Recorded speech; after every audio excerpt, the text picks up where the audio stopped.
Electron है, तो इनमें अगर आप लिगेंड लगाते हो, चाहे अगर आप यहाँ पे स्ट्रॉन्ग फील्ड लिगेंड लगाइए या वीक फील्ड लिगेंड लगाइए, जो आपने जो है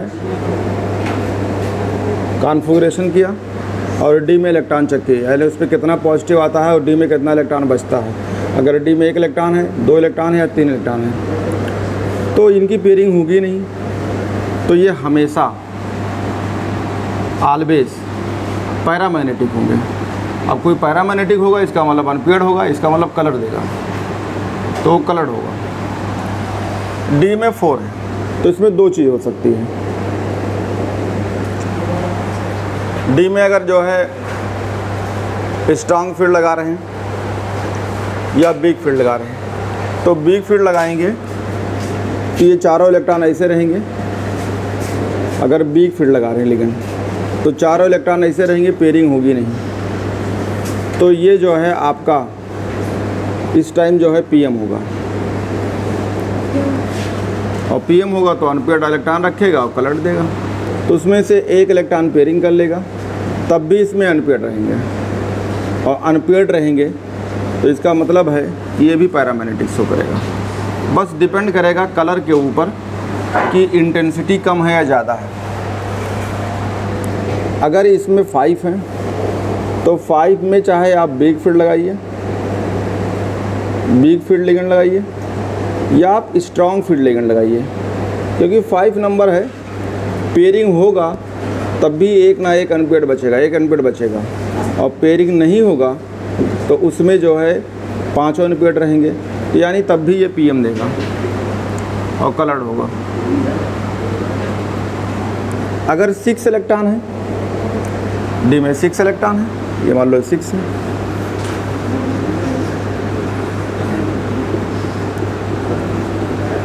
ये 6 इलेक्ट्रॉन है, इनकी अगर आप स्ट्रॉन्ग फील्ड लगाएंगे तो ये दोनों उठ के यहाँ के पेयरिंग हो जाएगी। तो अगर पेयरिंग होगी तो एक भी अनपेयर्ड नहीं बचेगा। यानी अगर आप स्ट्रॉन्ग फील्ड लिगेंड लगाते हैं तब ऐसे केस में इसमें 2 केस हो सकती है। अगर इसमें स्ट्रॉन्ग फील्ड लिगेंड लगाएंगे तो इसमें एक भी अनपेयर्ड नहीं होगा, यानी कैसा होगा, कलरलेस। और कलरलेस होगा तो उसको डायामैग्नेटिक कहेंगे। स्ट्रॉन्ग फील्ड बजाय वीक फील्ड लगा रहे हैं, इसमें अगर हम वीक फील्ड लगा रहे हैं, वीक फील्ड लिगेंड लगा रहे हैं, यानी अगर वीक लगा रहे हैं तो ये कोई फ़र्क ही नहीं पड़ेगा, ये 4 अनपेयर्ड ऐसे बने रहेंगे। इसका मतलब है ये जो है आपका कलर्ड देगा। अगर कलर्ड देगा तो इसका मतलब पैरामैग्नेटिक होगा। 7 इलेक्ट्रॉन है, अगर 7 इलेक्ट्रॉन में देखते हैं तो ये रहा 7 इलेक्ट्रॉन। अगर इसमें से अगर आप स्ट्रॉन्ग फील्ड लगाएंगे तो ये उठ के यहाँ आ जाएगा, तब भी 1 इलेक्ट्रॉन अनपेयर्ड बचेगा। तो इस केस में अगर चाहे वीक फील्ड लगाइए चाहे स्ट्रॉन्ग फील्ड लगाइए, अगर वीक लगाएंगे तो ये ऐसे बने रहेंगे, तो अनपेयर्ड बना रहेगा। तो इन दोनों केस में आपका जो होगा कलर्ड होगा और पैरामैग्नेटिक होगा। 8 इलेक्ट्रॉन की बात करते हैं, ये 8 इलेक्ट्रॉन हो गया। स्ट्रॉन्ग फील्ड लगाएंगे, ये उठ के यहाँ पे आएगा, पेयरिंग हो जाएगा। तो यहाँ पे 2 केस हो सकती है। इस केस में जो है आपका, अगर आप स्ट्रॉन्ग फील्ड लगा रहे हैं, स्ट्रॉन्ग फील्ड लिगेंड लगा रहे हैं, तो आपका ये जो है उठ के यहाँ आएगा, ठीक है, तो कलरलेस होगा, कलरलेस होगा और डायामैग्नेटिक होगा। अगर इसमें आप वीक फील्ड लगा रहे हैं, वीक फील्ड लिगेंड लगा हुआ है, तो इसमें जो है आपका ऐसे ही बना रहेगा, तो ये कलर्ड होगा और पैरामैग्नेटिक होगा। 9 इलेक्ट्रॉन में ये रहा 9 है, तो ये एक ही इलेक्ट्रॉन रहेगा, इस पर कोई फ़र्क ही नहीं पड़ेगा। इसका मतलब स्ट्रॉन्ग फील्ड या वीक फील्ड लगाएंगे ऐसे ही रहेगा। स्ट्रॉन्ग फील्ड लिगेंड या वीक फील्ड लिगेंड लगाएंगे, वीक फील्ड लिगेंड लगाएंगे तो ये पैरामैग्नेटिक होगा और कलर देगा, कॉम्प्लेक्स कलर होगा। इस पर कोई फ़र्क नहीं पड़ेगा, चाहे स्ट्रॉन्ग फील्ड लगाएं या वीक फील्ड लगाएं, पूरा भरा हुआ है और इस पर पूरा भरा रहेगा तो कोई फ़र्क नहीं पड़ेगा, तो कलरलेस होगा, यानी कलर नहीं देगा, और ऐसे केस में हम डायमैग्नेटिक हैं। यही आपकी है पूरी सिस्टम।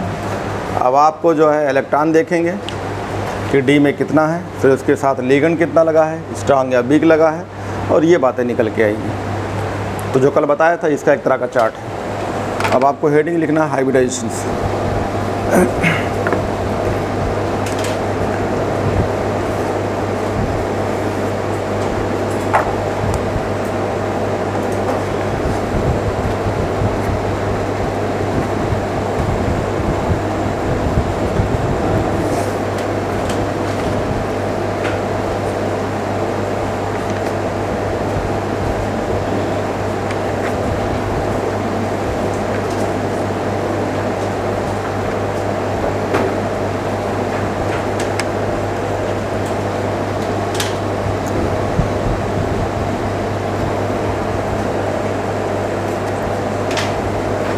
तो एनसीईआरटी में लिखा हुआ है बॉन्डिंग इन कोऑर्डिनेशन कंपाउंड्स। तो बॉन्डिंग इन कोऑर्डिनेशन कंपाउंड में जो है कह रहा है कि Werner was the first to describe the bonding features in coordination compound but his theory could not answer basic questions like. जो वार्नर ने आपको पढ़ाया था, उन्होंने जो है कोऑर्डिनेट बॉन्ड में जो है बॉन्ड कैसे बने थे उनके बारे में बताया था, लेकिन उसमें कुछ उनकी जो थ्योरी थी वो डिस्क्राइब नहीं कर सकती है। किस चीज़ को डिस्क्राइब नहीं कर सकती है? पॉइंट नंबर फर्स्ट कह रहा है why only certain element possess the remarkable property of the forming coordination compound. कह रहा है एक सवाल की तरह है कि कुछ ही एलिमेंट होते हैं जो इस प्रॉपर्टी को शो करते हैं। कह रहा है why the bond in coordination compound have directional property. तो कह रहा है कि जो कंपाउंड कोऑर्डिनेशन कंपाउंड है वो डायरेक्शनल प्रॉपर्टी क्यों शो करते हैं। इसका मतलब है उन्होंने तो ये सब बातें बता दिया था, अगर डायरेक्शनल प्रॉपर्टी बताए होते तो इसका मतलब है कि डायरेक्शंस में आप बताते तो इतने नीचे सारी चीज़ें लिखी हुई हैं, यानी आपका हाइब्रिडाइजेशंस है, बॉन्ड एंगल है, बॉन्ड लेंथ है, ठीक है, शेप है, इन सब चीज़ों को उन्होंने कुछ भी एक्सप्लेन नहीं किया था। अगला है why coordination compounds have characteristic magnetic and कह रहा है ऑप्टिकल प्रॉपर्टी। एकदम बात सही है कि ऑप्टिकल यानी मैग्नेटिक प्रॉपर्टी उनसे कोई लेना देना नहीं था, उन्होंने इस चीज़ का आंसर नहीं दिया था। वार्नर ने जो है कोऑर्डिनेशन कंपाउंड में डायरेक्शनल प्रॉपर्टी, इसका मतलब शेप, ज्योमेट्री, इन सब के बारे में कुछ नहीं बताया था। तो ये पॉइंट लिखा हुआ था कि वार्नर थ्योरी जो है इसमें कुछ फीचर के बारे में उन्होंने कुछ भी एक्सप्लेन नहीं किया था, नहीं बताया था। तो अब यहाँ पे पॉइंट है, पहला पॉइंट इसी में नीचे लिखा हुआ है many approaches have been put forth to explain the nature of bonding in coordination compound, valence bond theory, crystal field theory, ligand field theory and molecular orbital theory. We shall focus our attentions on कह रहा है elementary treatment of the application of valence bond theory and crystal field theory of the coordination compound. इसका मतलब है हम chemical bonding में इतनी सारी चीज़ें बताए थे, वो सब चीज़ यहाँ आपको लागू होगी। अगर आपसे कहा जाए कि कोऑर्डिनेशन कंपाउंड में क्या क्या पढ़ते हैं, तो हम इसमें बैलेंस बॉन्ड थ्योरी भी पढ़ेंगे, क्रिस्टल फील्ड थ्योरी पढ़ेंगे, मॉलिक्यूलर ऑर्बिटल थ्योरी पढ़ेंगे, इन सब चीज़ों को पढ़ेंगे। लेकिन इन्होंने जो फोकस किया है वो बैलेंस बॉन्ड थ्योरी और क्रिस्टल फील्ड थ्योरी पे, और बैलेंस बॉन्ड थ्योरी भी यहाँ पे कुछ भी नहीं दिया है। तो जो बैलेंस बॉन्ड थ्योरी आपका केमिकल बॉन्डिंग में था वही बैलेंस बॉन्ड थ्योरी यहाँ होगी। तो मैंने बताया था कि मैं वो चीज़ों को पढ़ा रहा हूँ, लेकिन उसके बारे में यहाँ पे कुछ भी नहीं बोलेंगे। तो इन्होंने हेडिंग लिखा है बैलेंस बॉन्ड थ्योरी, सबको मिल गया, और नीचे चार्ट बना हुआ है, और चार्ट में जो है कई बार इस पर क्वेश्चंस आया है। क्वेश्चंस ये बना है कि कोऑर्डिनेशन कंपाउंड जो है किस किस थ्योरी को फॉलो करती है।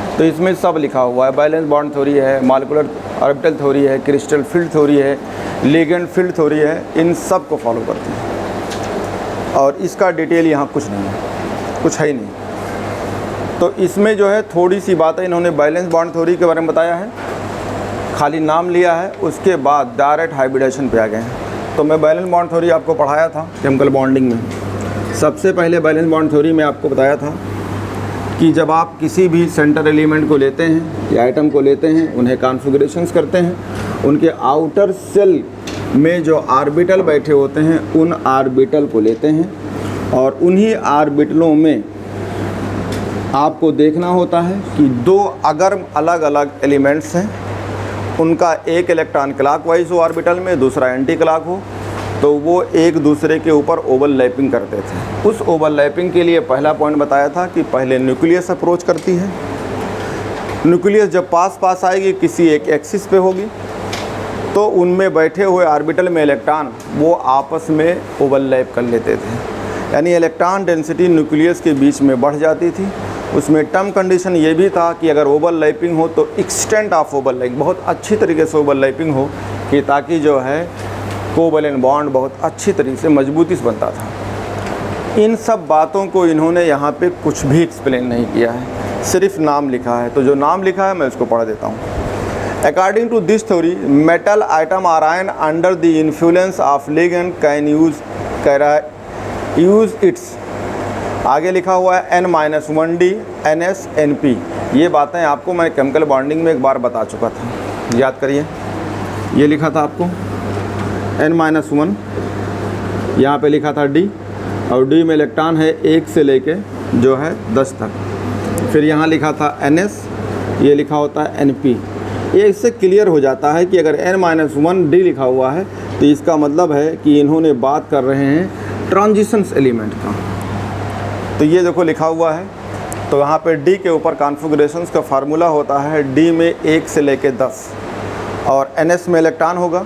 अगर इस फार्मूले को लिखा जाए तो आप ऐसे तो लिखेंगे D में 1 से लेके 10 इलेक्ट्रॉन, और यहाँ क्या लिखेंगे 1 से लेके 2 इलेक्ट्रॉन, क्योंकि क्रोमियम और कॉपर में इसका इलेक्ट्रॉन ट्रांसफ़र होके इसमें आ जाता था स्टेबिलिटी के लिए, तो यहाँ पे S में 1 इलेक्ट्रॉन होता था, और जो P में इलेक्ट्रॉन तो होगा।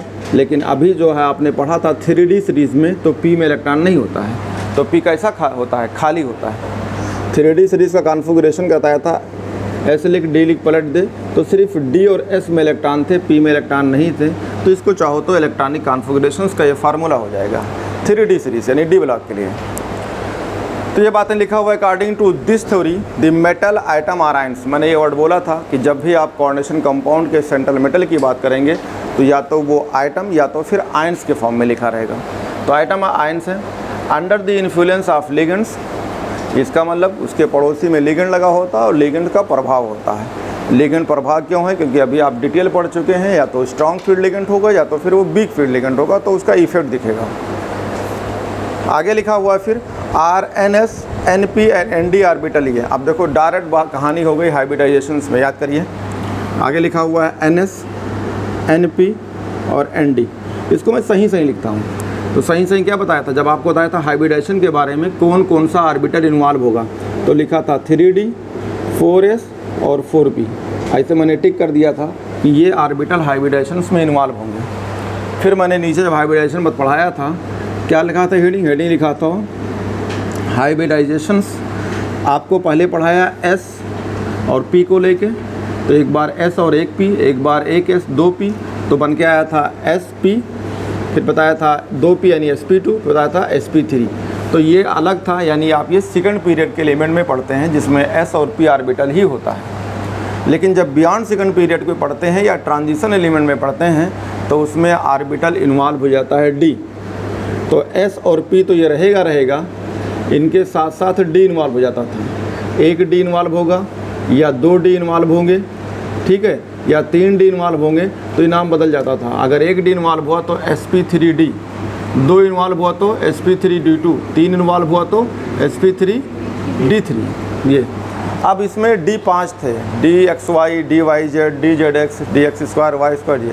तो इनमें से कौन कौन D आता था, कब आता था, ये सब मैं आपको बता चुका हूँ।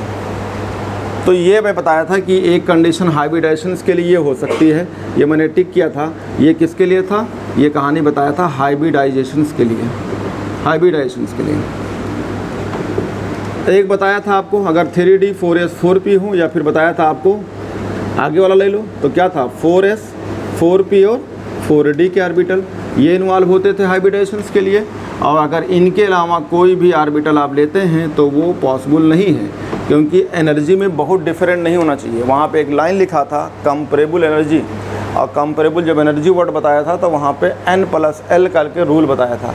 तो हाइब्रिडाइजेशंस के लिए यही ऑर्बिटल इन्वॉल्व होंगे, या तो 3D हो इनर वाला हो और आउटर वाले 4s 4p हों, या सब के सब आउटर वाले हों यानी 4s हो 4p और 4d। और इसी को अपनी भाषा में ये कह सकते हैं, n के नंबर ना दो तो ना दीजिए, आप नीचे आ जाइए तो और आगे जाएंगे यानी 4 के बजाय 5 में आएंगे तो 5 में आएंगे तो 5 को भी यूज कर सकते हैं। लेकिन ये जो है वहाँ पे आपको जब पढ़ाया था कोऑर्डिनेशन मतलब केमिकल बॉन्डिंग में तो ये पॉइंट बताया था, तो यही चीज़ यहाँ फिर लिखा हुआ है। तो ये लिखा हुआ है कि हाइब्रिडाइजेशंस के लिए इन्वॉल्व होते हैं यही ऑर्बिटल्स। आगे लिखा हुआ है इसमें कह रहा है कि टू यील्ड ये set of equivalent orbital to कह रहा है define definite geometry such as octahedrals tetrahedral square planar and कह रहा है ऑन कह रहा है दिया सो ऑन टेबल। इसका मतलब जब इनको आप इन्वॉल्व करेंगे तो इनसे ज्योमेट्री या शेप बन के आएगा, और उस ज्योमेट्री का शेप आपका ऑक्टाहेड्रल हो सकता है, टेट्राहेड्रल हो सकता है, या फिर स्क्वायर प्लेनर। याद करो मैंने आपको केमिकल बॉन्डिंग में पढ़ाया था ट्राइगोनल प्लेनर लीनियर, आपको मैंने वहाँ पढ़ाया था, आपको ट्राइगोनल बाई पिरामिडल्स आपको पढ़ाया था, वहाँ भी ऑक्टाहेड्रल्स स्क्वायर पिरामिडल ये सब चीज़ें मैंने वहाँ बोली थी। लेकिन जब आप ये कोऑर्डिनेशन कंपाउंड पढ़ोगे तो 3 ही वर्ड यूज हो गए, सिर्फ 3 चीज़ें। यहाँ के हाइब्रिडाइजेशंस में आपका लिगेंड होगा कोऑर्डिनेशन नंबर 4 यानी लिगेंड 4 लगा होगा, या कोऑर्डिनेशन नंबर 6 यानी लिगेंड 6 लगा होगा। जब कोऑर्डिनेशन स्फीयर देखोगे कि अंदर सेंट्रल मेटल के बाद यहाँ 4 लिगेंड लगे होंगे तो कोऑर्डिनेशन नंबर 4, और इसके अंदर अगर 6 लगे होंगे तो 6, तो 4 लगा होगा तो इसकी 2 नाम हो सकती है। एक नाम होगा टेट्राहेड्रल, ठीक है, टेट्रा माने 4 टेट्राहेड्रल, या इसका नाम अगर स्ट्रॉन्ग फील्ड लिगेंड लगा होगा तो ये मैंने आपको वहाँ पे नहीं बोली थी, जिसका नाम हो जाएगा स्क्वायर प्लेनर। और स्क्वायर प्लेनर केमिकल बॉन्डिंग में आपको मैंने नहीं पढ़ाया था, आज मैं इसको एक्सप्लेन कर दूंगा। तो ये बात है, यहाँ पे एक और नाम आएगा, ये हो जाएगा स्क्वायर प्लेनर। अगर ये स्क्वायर प्लेनर या टेट्राहेड्रल में अगर लिगेंड की बात करेंगे तो लिगेंड यही रहेगा, सेंट्रल मेटल होगा और इससे 4 लिगेंड लगे होंगे ऐसे, तो इनकी ज्योमेट्री बदल जाएगी। अगर ये मेटल है और इसके लिगेंड अगर ऐसे लग जाएं, अगर लिगेंड ऐसे लग जाते हैं तो इनको बोलते हैं टेट्राहेड्रल्स। और इसी में अगर लिगेंड चेंज हो जाए, अगर स्पेशल अरेंजमेंट करके अगर लिगेंड को आपने ऐसे लगा दिया, ये ऐसे लगा दिया, तो इसी का नाम हो जाएगा स्क्वायर प्लेनर्स। लेकिन कोऑर्डिनेशन नंबर 6 में कोई फ़र्क नहीं पड़ेगा। अगर कोऑर्डिनेशन नंबर 6 है और स्ट्रॉन्ग फील्ड हो या वीक फील्ड हो, उससे कोई मतलब नहीं, इसका नाम होगा ऑक्टाहेड्रल्स। तो देखो यहाँ पे कोऑर्डिनेशन कंपाउंड में सिर्फ यही 3 नाम चलते रहेंगे। तो एनसीईआरटी में भी ये बात बोला हुआ है कि जब आप इन्हें हाइब्रिडाइजेशन बनाएंगे, हाइब्रिडाइजेशन पढ़ेंगे तो उनसे ज्योमेट्री निकल के आएगी, या तो वो टेट्राहेड्रल हो सकती है, या तो स्क्वायर प्लेनर होगी, या फिर कोऑर्डिनेशन नंबर 6 वाले में 4 में 2 हो सकते हैं और 6 में ऑक्टाहेड्रल ही होगा। तो ये लाइन लिखा हुआ था यहाँ पे कि आपकी जो ज्योमेट्री बनेगी टेट्राहेड्रल, स्क्वायर प्लेनर या फिर, और कह रहा टेबल देख लीजिए, कह रहा the hybridized orbitals are allowed to overlap with ligands that can donate electron pair for bondings. कह रहा है दिस इज इलिस्ट्रेटेड फॉर कह रहा है कि फॉलोइंग एग्जांपल्स।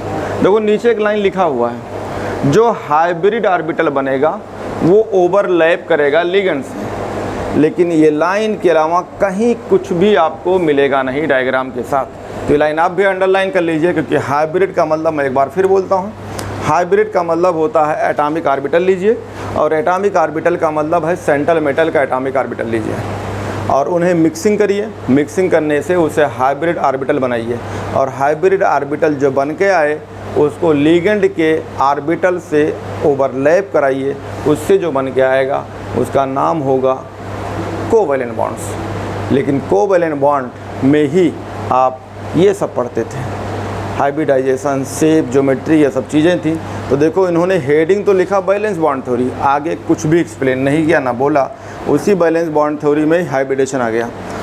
तो इसका मतलब कोई इसमें डिटेल नहीं है। तो नीचे चार्ट बना हुआ है, चार्ट क्या बना है, कह रहा है अगर कोऑर्डिनेशन नंबर 4 हो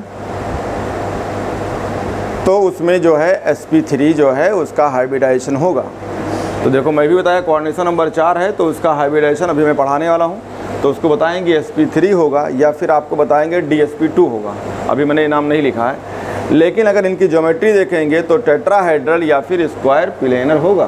तो देखो लिखा है कोऑर्डिनेशन नंबर 4 में टेट्राहेड्रल या स्क्वायर प्लेनर होगा।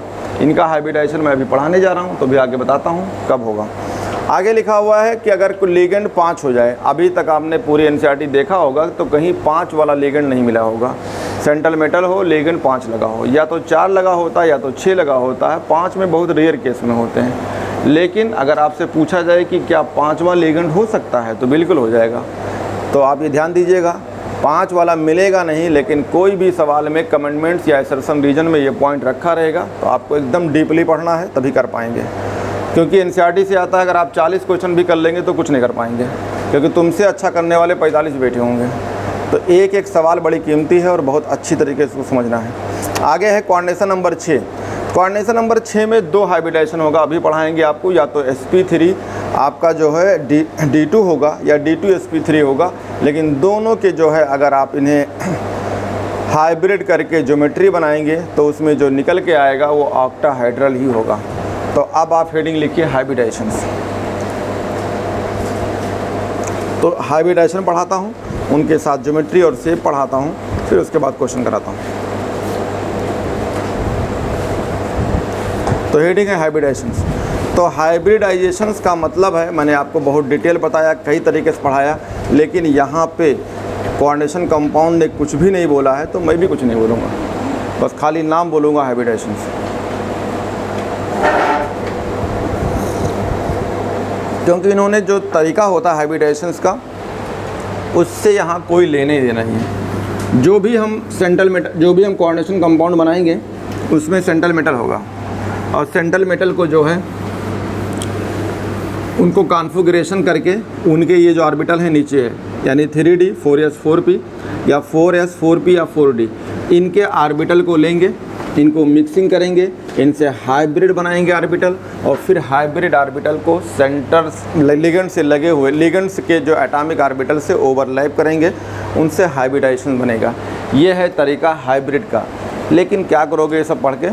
डायरेक्ट लिखो हेडिंग हाइब्रिडाइजेशंस, और हाइब्रिडाइजेशंस में लिख लीजिए बस ये हाइब्रिडाइजेशंस। तो हाइब्रिडाइजेशंस, ये तो जो मैं बोला था ये सही है, लेकिन सवाल लगाएंगे हाइब्रिडाइजेशंस बराबर कोऑर्डिनेशन नंबर, बस यहाँ लिखिए हाइब्रिडाइजेशंस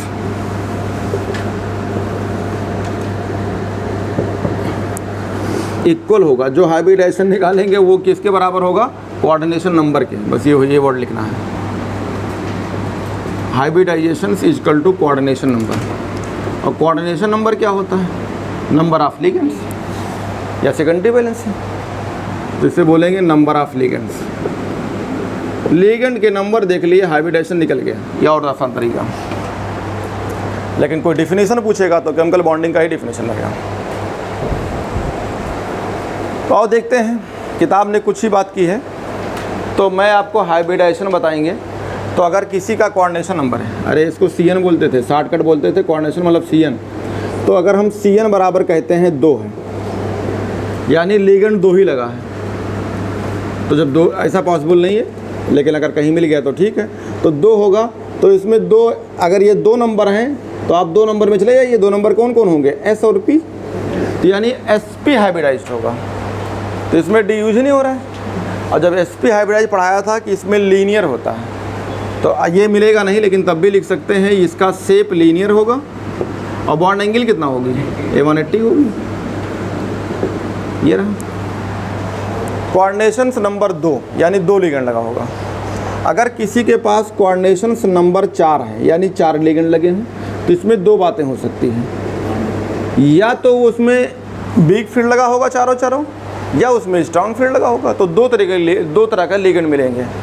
अगर सेंट्रल मेटल से लगा हुआ लिगेंड, या तो चारों वीक होंगे या चारों स्ट्रांग हो सकते हैं। तो इसमें 2 कंडीशन हो सकती है कि अगर आपका कोऑर्डिनेशन नंबर 4 है तो आपका दिमाग लगाना होगा वीक या स्ट्रांग फील्ड लगा है।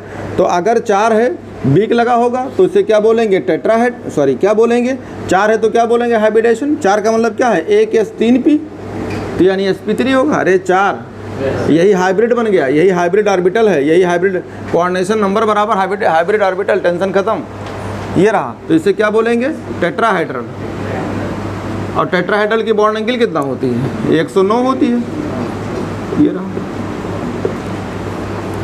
अगर यही चीज़ 4 के चारों लिगेंड कैसे हों? स्ट्रांग, तो पेयरिंग कराएंगे तो डी से स्टार्ट हो जाएगी, तो इसका नाम क्या हो जाएगा? DsP2। और DsP2 कहीं बनता है तो वो स्क्वायर बन जाता है, तो इसको क्या बोलेंगे? Square planar. स्क्वायर प्लेनर, और स्क्वायर प्लेनर की जैसे मान लो ये स्क्वायर प्लेनर है, यानी ये आपके सेंट्रल मेटल है, इससे 4 लिगेंड लगाए, चारों स्ट्रांग हैं, तो ये हो जाएंगे। तो स्क्वायर प्लेन का डायग्राम ये होता है। तो बॉन्ड एंगल कितना होगी? 90 डिग्री पे। सब एक दूसरे कैसे होंगे? 90 डिग्री पे। जैसे मान लो ये मेटल है, तो इससे लगा हुआ 90 डिग्री पे, इससे लगा हुआ 90 डिग्री, सब 90 डिग्री लगे होंगे। तो ये सब एक दूसरे के 90 डिग्री लगे होते हैं, परपेंडिकुलर लगे होते हैं, तो ये 90 डिग्री हो गया। बना लो।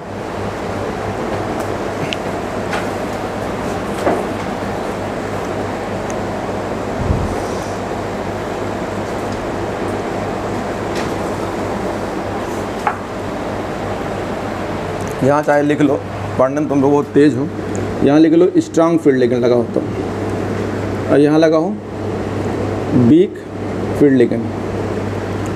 यहाँ पे एक बात और है, स्ट्रांग और वीक समझ में आ रहा है ना? एक चार्ट बना के दिया था, और वो लाइन जो सीरीज बनी हुई थी, वही सीरीज में जो है 4 आगे हैं स्ट्रांग हैं, अमोनिया कुछ लोगों के साथ वीक है, मतलब सबके साथ वीक है, 5 लोगों के साथ स्ट्रांग है, बाकी सब वीक हैं। उसी चीज़ को याद रखेंगे तो क्वेश्चन लग जाएगा। अब यहाँ पे एक बात होगी, अभी आपको जब क्वेश्चन कराएंगे तो देखेंगे, इसमें 2 चीज़ें होंगी। एक लिखा होगा कौन सा ऑर्बिटल यूज हुआ है, यहाँ डी स्टार्ट हुआ है पहले, तो डी कहाँ होता है? अंदर। अगर आपका 3D है फिर 4s है, तो डी अंदर है, और यहाँ पे s है, इसका मतलब कहाँ होगा? अगर आप 3D सीरीज पढ़ रहे हैं तो इसका मतलब 4s ऊपर होगा। अरे पहला छल्ला, दूसरा, तीसरा, चौथा, तो ये छल्ले की बात कर रहे हैं, तो 3D अंदर है, तो अंदर वाले को क्या बोलेंगे? इसका एक नाम हो जाएगा कि अगर ये बनेगा तो इसे बोलेंगे इनर ऑर्बिटल। इस हाइब्रिडाइजेशन के लिए क्या किया गया होगा? इनर ऑर्बिटल यूज़ किया होगा, अंदर से यूज किया गया है, जिसे बोलेंगे इनर ऑर्बिटल यूज।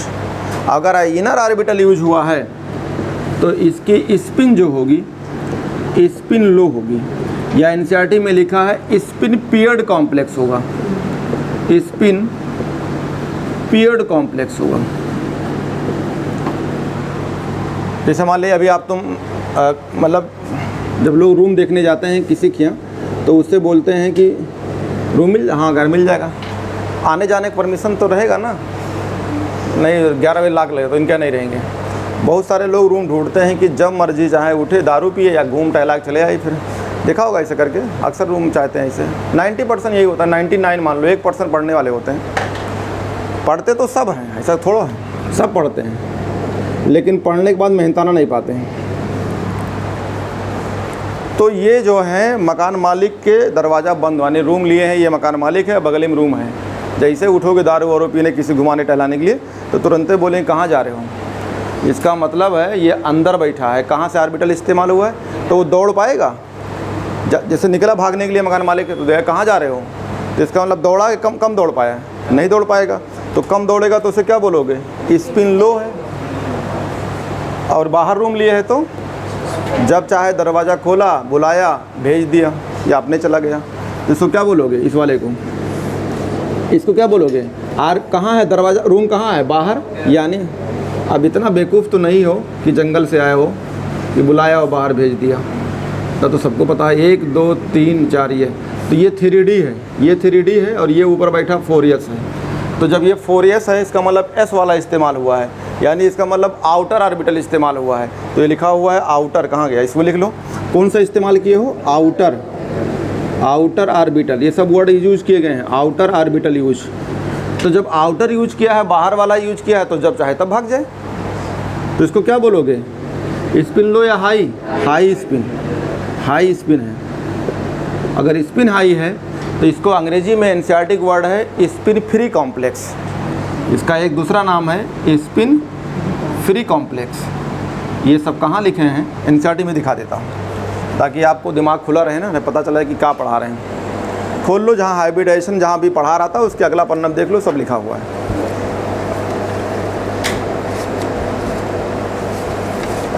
खुल गया? तो काला काला लिखा होगा भैंस की तरह, देख लो, लिखा होगा स्पिन पेयर्ड कॉम्प्लेक्स या लिखा, अंडरलाइन कर लो, ये दिमाग में ये चलेगा। ऐसा नहीं कि एनसीईआरटी में लिखा है तो नहीं आएगा, नहीं फिर क्वेश्चन लगाओगे तो डरोगे।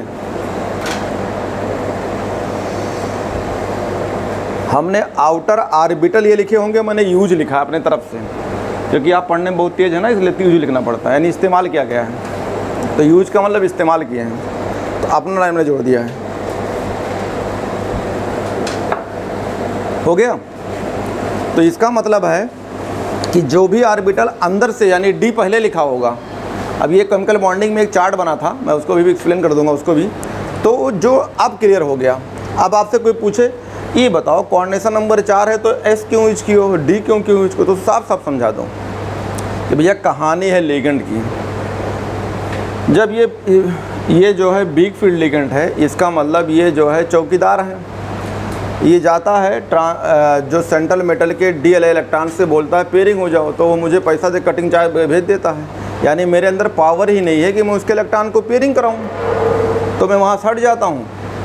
तो जब मैं वहाँ सटता हूँ तो डी वाले से हमें कोई लेन देन होते नहीं है, तो हमारा मिलता है एस। अरे जब अंदर वाला डी है, ये डी वाले बैठे हैं 5, तो उसके बाद कौन बैठा होगा 4s, यहाँ पे कौन बैठा होगा 4p। ये 3d हो गया, ये 4s 4p। अब यहाँ पे मान लो ये आपके इलेक्ट्रॉन से ये या पांचों मतलब इनपीएट है, इन केस भाई कह दिया। तो जब वो आया लिगेंड से बोला कि चलो यहाँ से हटो पेयरिंग हो जाओ, तो हमको उल्टे भगा देता है, क्योंकि हम वीक फील्ड हैं, हम कुछ कर ही नहीं पाते हैं। यानी हमारे अंदर इतना पावर नहीं है कि हम इनको उठा के यहाँ बैठा दे। ऐसे होता नहीं है, मान लो कोई कह रहा हम नहीं हटेंगे यहीं बैठे रहेंगे, तो उसको उठाया गोद में ऐसे ऊपर जो है ट्रेन के डिब्बों में बैठा दिया, देखा होगा, अरे अक्सर हुआ होगा। तो उठा के बालकनी बैठा दिया आपको, तो इसका मतलब जो उठा के बैठाया उसके अंदर दम था कि नहीं था। अब मान लो उठाने चला, अपने भग से गिर गया, तो यहाँ पे जब इनको उठा के बैठाएगा यहाँ पे लाके, तो उसके अंदर दम होना चाहिए, पावर होना चाहिए, तो उस पावर को बोलते हैं स्ट्रांग फील्ड्स। तो यहाँ से इसने उठाया, इसको बैठा दिया। अब बिग फील्ड है तो इनको उठा ही नहीं पा रहा है, तो कहिए कौन जाए इनसे पंगा उंगा ले, जाके देखते हैं, अगर नहीं मिलेगा तो टॉयलेट वाली सीट तो है वहीं बैठ जाएंगे। तो ये देखो टॉयलेट वाली सीट आगे हैं, तो जाके ये एस वाले और पी वाले को इलेक्ट्रॉन दे देगा। तो इलेक्ट्रॉन कहाँ का देगा, एक एस और 3 पी, तो हाइब्रिडाइजेशन का नाम क्या हो जाएगा sp3। तो कौन सा डब्बा यूज किया, अंदर या बाहर, बाहर वाला, तो बाहर का नाम क्या हो जाएगा ऑर्बिटल आउटर। आउटर को यूज किया तो एक एस यूज किया, 3 पी, तो हाइब्रिडाइजेशन ये हो गया। अब मान लीजिए, मान लो उसके पास इलेक्ट्रॉन था, डी वाले में बैठे हुए थे, लेकिन स्ट्रांग फील्ड आ गया। तो स्ट्रांग फील्ड क्या कहेगा कि यहाँ से उठो और यहाँ बैठो।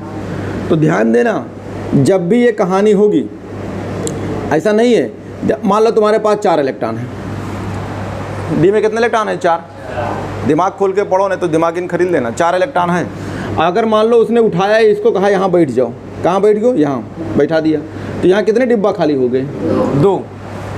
तो ऐसा सवाल कभी नहीं आएगा, तुमको एक डिब्बा चाहिए, एक डिब्बा मतलब सिर्फ एक डी, यहाँ तो 2 डी ले लिए हो, तो जब 2 डी लोगे तो फार्मूला क्या बन जाएगा D2, और D2sp3 होता है, लेकिन जब लिगेंड लगा हो 6, तो दिमाग खोले करना, 2 डिब्बा के इलेक्ट्रॉनों को अगर कोई हटा दिया तो कोऑर्डिनेशन नंबर 4 वाला नहीं होगा।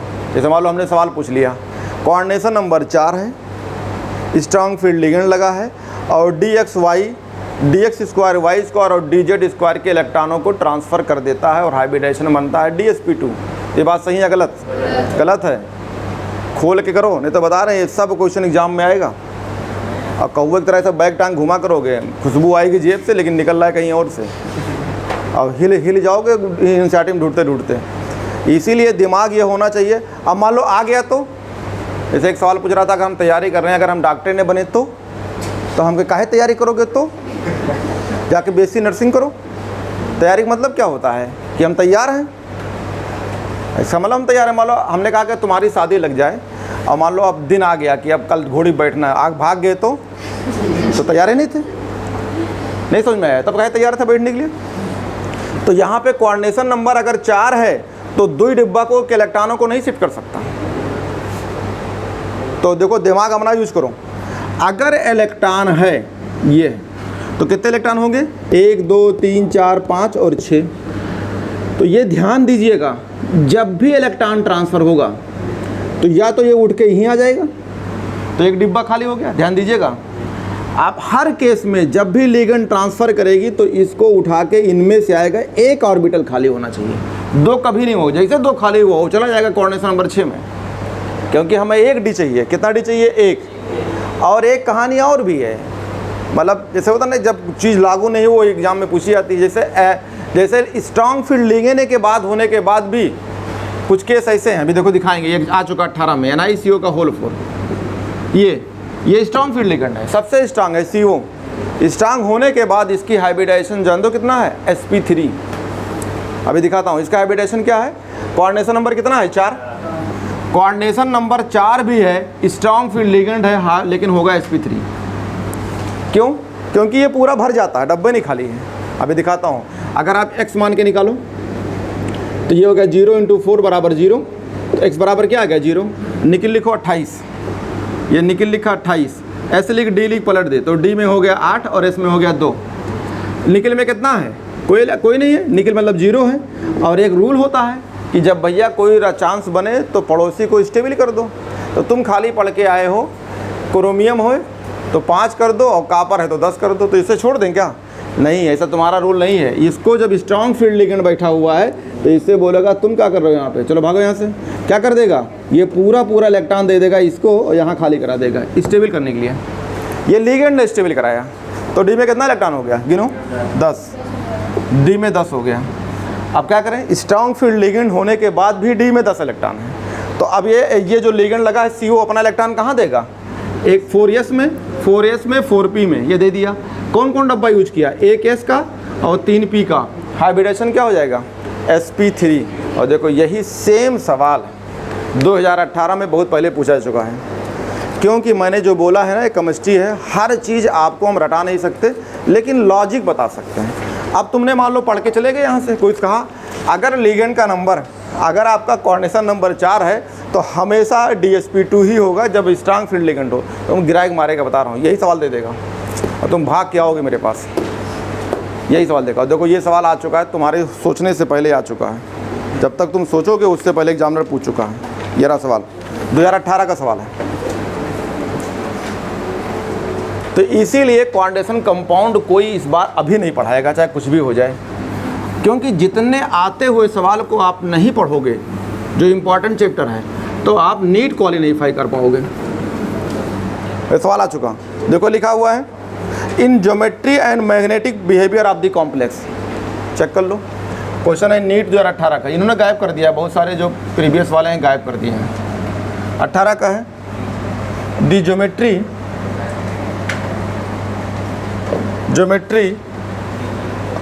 And magnetic behaviour. तो मैग्नेटिक बिहेवियर हम कल पढ़ा चुके हैं। अरे बोहर्स मैग्नेटिक फील्ड कल ही तो पढ़ा गया हूँ। Magnetic behaviour of complex, complex यही है NiCO का होल 4, ये कॉम्प्लेक्स है R।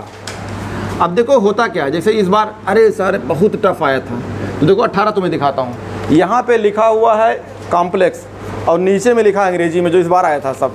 तो ऐसा थोड़ा है कि पहली बार कोई पूछा है, ये जो थ्योरी टाइप के सवाल कई बार आ चुके हैं। अब नहीं कर पाते हो तो कहते हो वैसा होता नहीं, अंगूर नहीं मिला तो खट्टे हैं। अब कर ही नहीं पाए तो खट्टा तुम्हारे लिए तो हो गई होगा। और जो कर लिए हैं वो टॉप कैसे कर दिए, 720 कैसे कर लिए। वो सर तेज़ होते हैं, वो बचपन से तेज़ रहते हैं, तेज़ कोई नहीं होता है। तुमसे तेज कोई है ही नहीं। अभी तुमसे अगर मान लो हम मोबाइल नहीं चला पाते, अभी तुमको दे दिया, अभी देखो दुनिया देख दोगे भन से 2 मिनट के अंदर।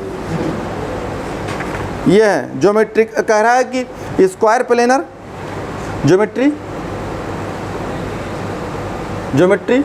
आगे लिखा हुआ है एंड डायामैग्नेटिक्स DM। दूसरा में लिखा है tetrahedral geometry, tetrahedral geometry and diamagnetic DM. Third option है कह रहा है square planar geometry and paramagnetic, square planar geometry and paramagnetic and PM. चौथा ऑप्शन है इसका, यहाँ लिख देता हूँ फोर्थ ऑप्शन। कोऑर्डिनेशन नंबर ये 2 को हटा देता हूँ, नोट कर लिया ना, ये तुम्हारे में नहीं आएगा, तब भी मैंने बता दिया है। फोर्थ ये है tetrahedral geometry and paramagnetic, tetrahedral geometry and paramagnetic.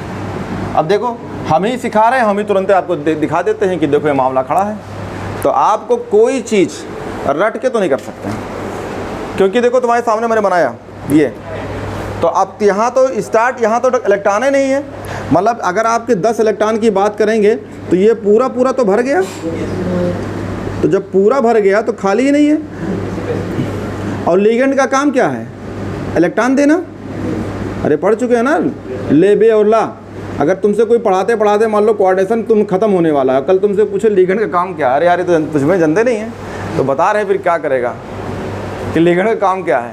अरे लिगेंड का काम है इलेक्ट्रॉन यानी लोन पेयर दे सेंट्रल मेटल को, इसलिए लुईस बेस है। हमको तो यही डर लगा रहा था कोई पूछ ना ले कि भाई इतना कुल पढ़ डालो लिगेंड का काम क्या है। अरे हमको इतना कुल लिगेंड जाने, लेकिन ये कभी पूछवे नहीं कि काम क्या है इसका।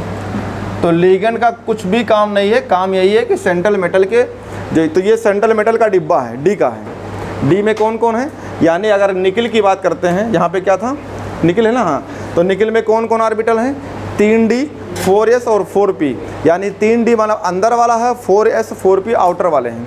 ये क्योंकि इलेक्ट्रॉन का लेन देन आपको पढ़ाया था केमिकल बॉन्डिंग में, आउटर सेल में होता है, वहीं से इलेक्ट्रॉन जाएगा, उसी में इलेक्ट्रॉन आएगा, वहीं से शेयरिंग होगी, वहीं से जो है सब कुछ होगा, अंदर से कोई लेन देन नहीं। लेकिन ट्रांजिशन एलिमेंट में आपका 3D एक अंदर का भी होता है और दोनों S और P के बाहर होते हैं, या कुछ केस में खाली बाहर के होते हैं, लेन देन होती है। तो ये अपना इलेक्ट्रॉन क्या करेगा, CO जो है अपना इलेक्ट्रॉन पेयर इसमें देगा। तो जब इलेक्ट्रॉन पेयर दूसरे से ली जाती है, तो यहाँ देखो डार्क दिखा, यहाँ दिखाएंगे ऐसे करके डैश डैश। इसका मतलब क्या है, ये किसी पड़ोसी से मांगा है, ये किताब में भी ऐसे मिलेगा आपको, ऐसे डैश डैश, यानी ये इलेक्ट्रॉन पेयर दिया है। और अभी आपने क्या कहा है कि हाइब्रिडाइजेशन का मतलब क्या है, अभी लिखाया था हाइब्रिडाइजेशन का मतलब है नंबर ऑफ लिगेंड्स। ऐसे सही मतलब ये है कि इनके ऑर्बिटल लीजिए एटॉमिक, इनको मिक्सिंग करिए, मिक्स करने के बाद हाइब्रिड बनाइए, हाइब्रिड को ओवरलैपिंग करिए लिगेंड के एटॉमिक ऑर्बिटल से, फिर हाइब्रिड आपका जो है कोऑर्डिनेट बॉन्ड मतलब मींस कोवैलेंट बॉन्ड बनेगा। तो ये सब चीज़ें जो है हमने कहा था कि केमिकल बॉन्डिंग पढ़ाया था। अब यहाँ पे सिर्फ क्या करेंगे, जिस डिब्बे में इलेक्ट्रॉन दिया है उसी डिब्बे को जोड़ लेंगे। तो हम कहेंगे हाइब्रिडाइजेशन बराबर number of ligand, means number of ligand ने लोन पेयर दिया है, या फिर नंबर ऑफ लिगेंड कह लो। तो या नंबर ऑफ लिगेंड का मतलब लिगेंड ने कहाँ कहाँ इलेक्ट्रॉन दिया है, तो कहाँ दिया है, एक S में। अरे 4s दिख रहा होगा तुम लोग को, 4s में दिया है, तब तो इसका मतलब गड़बड़ हो गया। 4s 4p बराबर हो गया 8sp हाइब्रिड ना। ये 4 का मतलब है ये नंबर है, सेल के नंबर हैं, हमको डब्बा गिनना है ये। तो यानी एक S लिया तो एक S हो गया। कितने P में दिया है, 3p में, 1 2 3p तो हो गया sp3। तो इसका हाइब्रिडाइजेशन क्या हो गया, sp3। और जब भी sp3 हाइब्रिडाइज बनेगा उसका नाम क्या होगा, टेट्राहेड्रल। तो ज्योमेट्री क्या हो जाएगी, टेट्राहेड्रल। और इसमें अगर आप देखेंगे तो इस जो है D वाले के पास एक भी अनपेयर्ड है नहीं है, तो यानी n बराबर 0 है, तो म्यू बराबर क्या होगा, 0। और जब नहीं, कल बताया था, जब इलेक्ट्रॉन नहीं है, खाली अनपेयर्ड ही नहीं है, तो जब अनपेयर्ड ही नहीं है तो इसे क्या बोलते हो, डायामैग्नेटिक्स। तो म्यू बराबर 0 है, इसका मतलब इसका नाम होगा डीएम। तो आप चले जाइए टेट्राहेड्रल और डायामैग्नेटिक में देख लीजिए, है तो देखो फंसा दिया, को तुक्का मारे मान लो फंस गया। टेट्राहेड्रल ज्योमेट्री, डायामैग्नेटिक और पैरेलल। मान लो अब तुम्हें दिमाग नहीं काम करा, अक्कड़ बक्कड़ किए, और मान लो अक्कड़ बक्कड़ यहाँ फंस गया, तब भी गलत। तो इसका मतलब ऐसे बनाना चाहिए, मतलब एक टेट्राहेड्रल तो यहाँ भी टेट्राहेड्रल, वहाँ डीएम तो यहाँ पीएम, कर ही नहीं पाओ। अब मान लो तुमने टेट्रा बना भी लिया था कि हम DMPM कहेंगे ना, अगर ऐसे जगह और फंस गए तो जो है इसका मतलब है डायमैग्नेटिक, इसका मतलब है सेकंड। अनपेयर्ड होता, एक भी अनपेयर्ड यहाँ होते तो किस में चला जाता? पैरामैग्नेटिक में। अरे DMPM समय है ना, तो घर पे जाकर प्राइम मिनिस्टर का हो या फिर क्या किया जाए यार।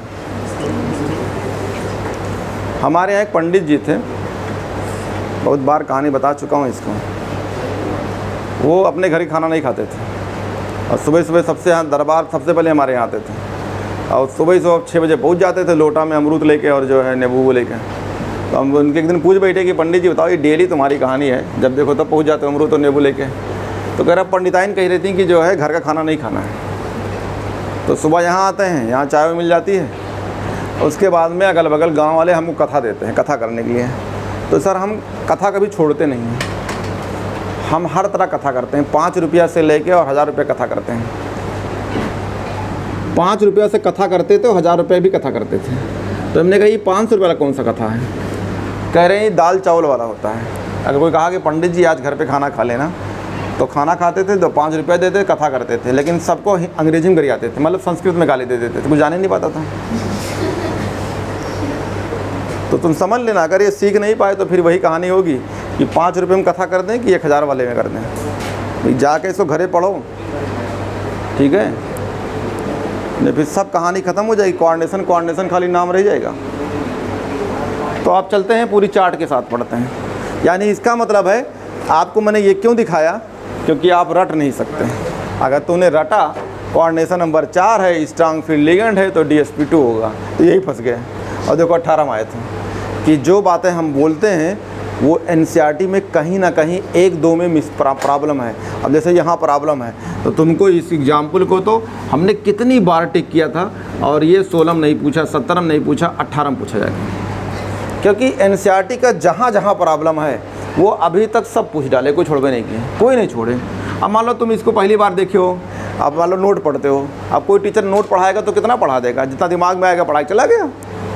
अब NCERT ले तो उसको लाइन देख रहे हो, तो कम से कम कोई ना कोई लाइन तो आप मान लो मिस कर गए तो वो सवाल एग्जाम में चला गया। अगर पूरी लाइन देख लिया तो एग्जाम में लगेगा अरे यार ये तो हम सब पढ़ चुके हैं, हमें सब पता है। तो पहले तो आप NCERT पढ़ोगे, बहुत दिक्कत आएगी, क्योंकि बहुत टफ लिखा है और तुम्हें समझाने वाले बहुत मिलेंगे। गलत जगह फंस गए हो, बता रहे हैं, ये बोले गलत जगह फंस गए हो। हम लोगों देखो मॉड्यूल बुकलेट पढ़ रहे हैं, कसम से चाहे तुम पूछ के देख लो, गलत जगह फंस गए हो। क्योंकि यहाँ पे हिंदुस्तान में अगर 100 लोगों में से 80 लोगों ने कहा कि आज हमारी बैल ने दूध दिया है, तो तुम्हें मानना पड़ेगा, नहीं तो मार मार के कहला देंगे कि दूध दिया है। ये सिस्टम है। अब उनमें से अगर आप अलग निकल जाते हो तो ठीक है, मिटा दें इसको। अब कोऑर्डिनेशन नंबर नीचे 6 लोग ले लो, तो बड़ी हिम्मत के साथ पढ़ना पड़ेगा, क्योंकि कोई नहीं पढ़ाता NCERT, खाली नाम का होता है। Coordination number 6। अब देखो मैंने बांट दिया, 5 तो मैंने लिखा नहीं, 4 के बाद 6 लिख दिया, 5 नहीं लिखा, क्योंकि तुम्हारे NCERT में मैं नहीं लगता कि कहीं हो सकता, कहीं मतलब अभी तो मैंने दिखा, लेकिन कहीं नहीं दिखा होगा कि लिगेंड 5 लगा हो। रेयर केस में कहीं हो सकता है। तो जब रेयर में केस हो तो सवाल भी रेयर केस में कभी नहीं आएगी, तो सवाल आपकी आएगी या तो कोऑर्डिनेशन नंबर 4 या कोऑर्डिनेशन नंबर 6। तो कोऑर्डिनेशन नंबर 6, तो इसमें 2 कहानी। अगर इसमें बिग फील्ड लगा होगा ये वाला, यानी बिग फील्ड लिगेंड लगा होगा, तो क्या बन के आएगी sp3। देखो यहाँ पे 6 है तो 6 ऊपर दिखना चाहिए। देखो 3 और 1 4, तो कितना D होगा 2। 6 नहीं दिख रहा है क्या? 3 2 5 और 1 6, तो ये हो गया। नहीं S से स्टार्ट हुआ है, तो S से स्टार्ट, तो इसका नाम क्या होगा? Outer orbitals. तो इसे बोलेंगे outer orbital use, outer orbital use.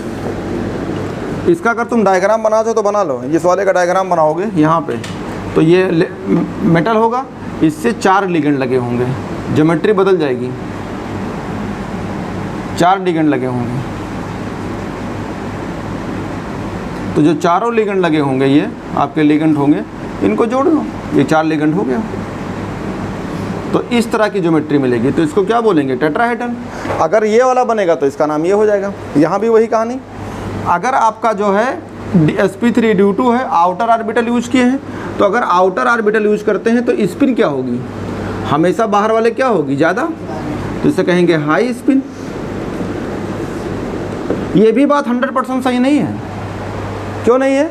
अगर स्ट्रांग फील्ड लिगेंड लगाए और मान लो एक भी अनपेयर्ड नहीं है, नहीं समझ पा रहे हैं, तो कहोगे हाई स्पिन। मान लो 5 भाई थे, 5 को शादी कर दी है, तो कहेंगे स्पिन तेज है या कम है, तो क्या बोलोगे? अब स्पिन कम हो गई ना, पेयर हो गया, और भले ऑर्बिटल एस से इस्तेमाल हुआ है। तो ध्यान देना, अगर अनपेयर्ड एक भी नहीं है और एस से इस्तेमाल हुआ है तो आप किस में आ जाओगे? तो आप कहोगे स्पिन लो है। तो ज़्यादातर केस में अगर आउटर इस्तेमाल होता है तो स्पिन हाई होती है, तो इसे बोलेंगे स्पिन हाई है। इसका दूसरा नाम क्या होगा?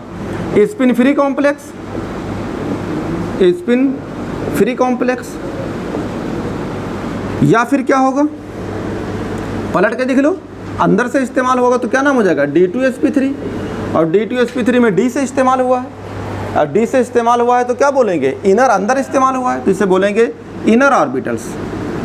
इनर ऑर्बिटल यूज हुआ है, अंदर वाला यूज हुआ है। अरे जब ये आप पढ़ते हो तो अगर ये थर्ड सेल है और ये है, तो अगर यहाँ पे 3D है, यहाँ पे 4s और 4p है, 4p है, तो अगर ये अंदर वाला इस्तेमाल हुआ है, D पहले आ जाएगा तो उसे बोलेंगे इनर। अब अगर सब ऊपर वाले हैं, यानी 4s 4p 4d वाले हैं, ये 4s 4p 4d है, तो ये कहाँ है? बाहर है। तो D से पहचान लेंगे, अगर D पहले आएगा तो उसे अंदर, और D नहीं है, S पहले है तो आउटर। तो ये D पहले आ गया तो इसे बोलेंगे इनर ऑर्बिटल। इनर का मतलब अंदर से यूज हुआ है, और अंदर से यूज हुआ है तो इसको क्या बोलोगे? आप इसमें ज़्यादातर क्या होंगे? स्पिन लो होगी तो कहेंगे लो स्पिन, या इसका दूसरा नाम spin peered complex, spin peered complex और स्पिन पियर्ड कॉम्प्लेक्स। अब इनमें अगर देखा जाए, इनके डायग्राम बनाए जाए, हमारे किताब में डायग्राम बना था, शुरू में बताया था, बना था, लेकिन वहाँ पे एक साथ इस्तेमाल नहीं था। एक्चुअली कैसे पढ़ना है, कैसे समझना है, अब यहाँ पे डायग्राम समझ में आ रहा होगा। शुरू में देखा होगा, शुरू में ऐसे मेटल होगा तो उसके लिगेंड लगे होंगे, ऐसे 4-5 डायग्राम बना होगा, शुरू में जाके देख सकते हो। लेकिन वहाँ का डायग्राम का मतलब है, अब यहाँ पे बढ़िया तरीके से यूज भी हो रहा है। वहाँ पे बताया था special geometry of the ligand for the formations of complex. अगर किसी कॉम्प्लेक्स को बनाते हो तो उसके लिए लिगेंड की स्पेशल ज्योमेट्री होती है, तो वहाँ के लिए जो है वर्ड यूज किया था। लेकिन यहाँ तो हम पूरा देख रहे हैं कि ज्योमेट्री है, शेप है, सब कुछ है। अब यहाँ पे बात करते हैं, तो इनमें दोनों का डायग्राम एक ही होगा, तो ऐसे लिख लेना, ऐसे करके, और यहाँ बता देना कि ये सेंट्रल मेटल है और इनसे लिगेंड लगा होगा। तो कितने लिगेंड लगे होंगे? 6 लोग, 6 लिगेंड लगे होंगे। और 6 के 6 कैसे होंगे? एक दूसरे के 90 डिग्री पे, ये 6 के 6 लग गए, ये एक दूसरे के 90 डिग्री पे। या इसका दूसरा डायग्राम बनाना है तो ऐसे बना लो, और अच्छा लगेगा।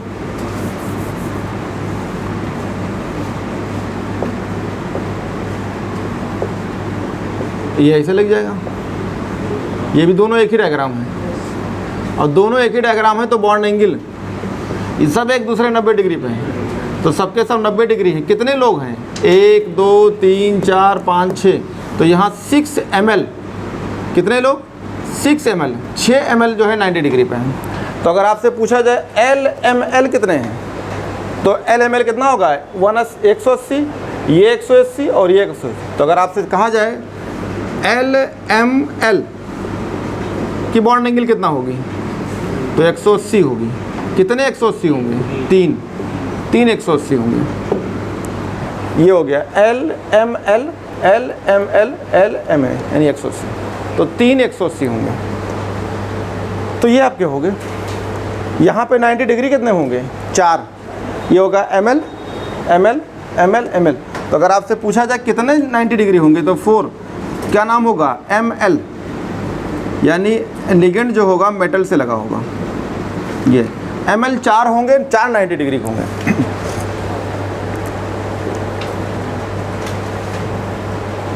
अब आ जाते हैं, पूरा एक साथ पढ़ डालते हैं। उसके बाद क्रिस्टल फील्ड थ्योरी, उसके बाद आइसोमेरिज्म, खत्म हो जाएगा। अब पता नहीं तुम लोग को समझ में आया कि नहीं आया, अब तो ख़त्म होने वाला है। तो लिगेंड 4 और लिगेंड 6 को पढ़ना है, तो एक एक करके सबको पढ़ डालते हैं। अब अगर ये तुम्हें क्लियर है, मतलब ये थ्योरी क्लियर हो गई, तो तुम्हारे 95% क्वेश्चन खुद लग जाएंगे। मतलब अब जो पहले था ना कि पहले होता क्या है, जैसे मान लीजिए हमने कोई गाइड खरीदा, उसके बाद क्वेश्चन पढ़ा, फिर पीछे आंसर पे गए, आंसर देख लिया, अच्छा ये बी वाला सही हो गया, फिर दूसरा खोला, फिर आंसर पीछे गए, फिर देख लिया अच्छा सी वाला सही है। ऐसी पढ़ाई भगा देती है, घर से निकलवा देती है, समझ लो। पढ़ाई क्वेश्चन लगाने से पहले ये कॉन्सेप्ट क्लियर हो, ये पूरी कॉन्सेप्ट, तब आपको क्वेश्चन बहुत आसान कौनों सवाल लगाओ। तो यहाँ का माहौल क्या पैदा है, मॉड्यूल थमा देते हैं, क्वेश्चन लगाओ। अब मान लो उसमें 200 क्वेश्चन दे दिए, अब 200 में तुमने 10 ठो लगा लिया, खुश हो गए, अब वहीं पढ़े रहोगे, ज़िंदगी भर पढ़े रहोगे। और आजकल ऑनलाइन का सिस्टम है, तुम देखना चाहे 2 साल के बाद लोगों की आँख ख़राब हो जाएगी बहुत ज़्यादा। मतलब आजकल कुछ साल के बाद देखना जितने आँख वाले डॉक्टर हैं इनके भीड़ लगी रहेगी, क्योंकि कंटिन्यू अगर कोई 2 घंटा मोबाइल देख ले तो उसकी ऐसी तैसी हो जाएगी। आज नहीं होगी लेकिन वो 1 साल 2 साल में हो जाएगी। पक्का चश्मा लगना है, एकदम लगना है। तो आप जानते हो सबसे अच्छी ब्रांच बन के आएगी, वो उसका नाम होगा ऑप्थेल्मोलॉजी। जो डॉक्टर बनेंगे आँख वाले, इनके यहाँ बहुत भीड़ लगेगी। अगर आजमाना चाहे तो किसी आँख वाले के चले जाओ, इतने बड़े पिद्दी के हैं, वो भी लाइन लगाए हैं, क्योंकि वो बैठ के गेम खेलते हैं, मोबाइल चलाते हैं, ये करते हैं, वो भी खड़े हैं। और जो ऑनलाइन पढ़ते हैं वो भी लाइन लगाए हुए हैं कि चश्मा पावर बदलवाओ। क्योंकि सही पढ़ाई ये है कि एक बीच में डिस्टेंस हो और ये दिखना चाहिए। तो अभी तुम्हें नहीं दिखेगा, लेकिन कुछ दिन के बाद देखना, तुम्हें अगर 2-3 साल रिपीट कर गए तो चश्मा लगा के आओगे मेरे यहाँ। दिख गया ये? अब इस पे आते हैं, क्वेश्चन लगाते हैं लगातार। कॉन्सेप्ट क्लियर हो गया? पूछ लो नहीं तो अभी सवाल 2 देंगे, 2 पूछेंगे, फिर यही नहीं पता पाओगे अंदर के इस्तेमाल है कि बाहर हुआ है। अभी बोल रहा हूँ एस से इस्तेमाल होगा, इसका मतलब आउटर वाला से है, डी वाला है तो इसका मतलब 3D डी वाला है।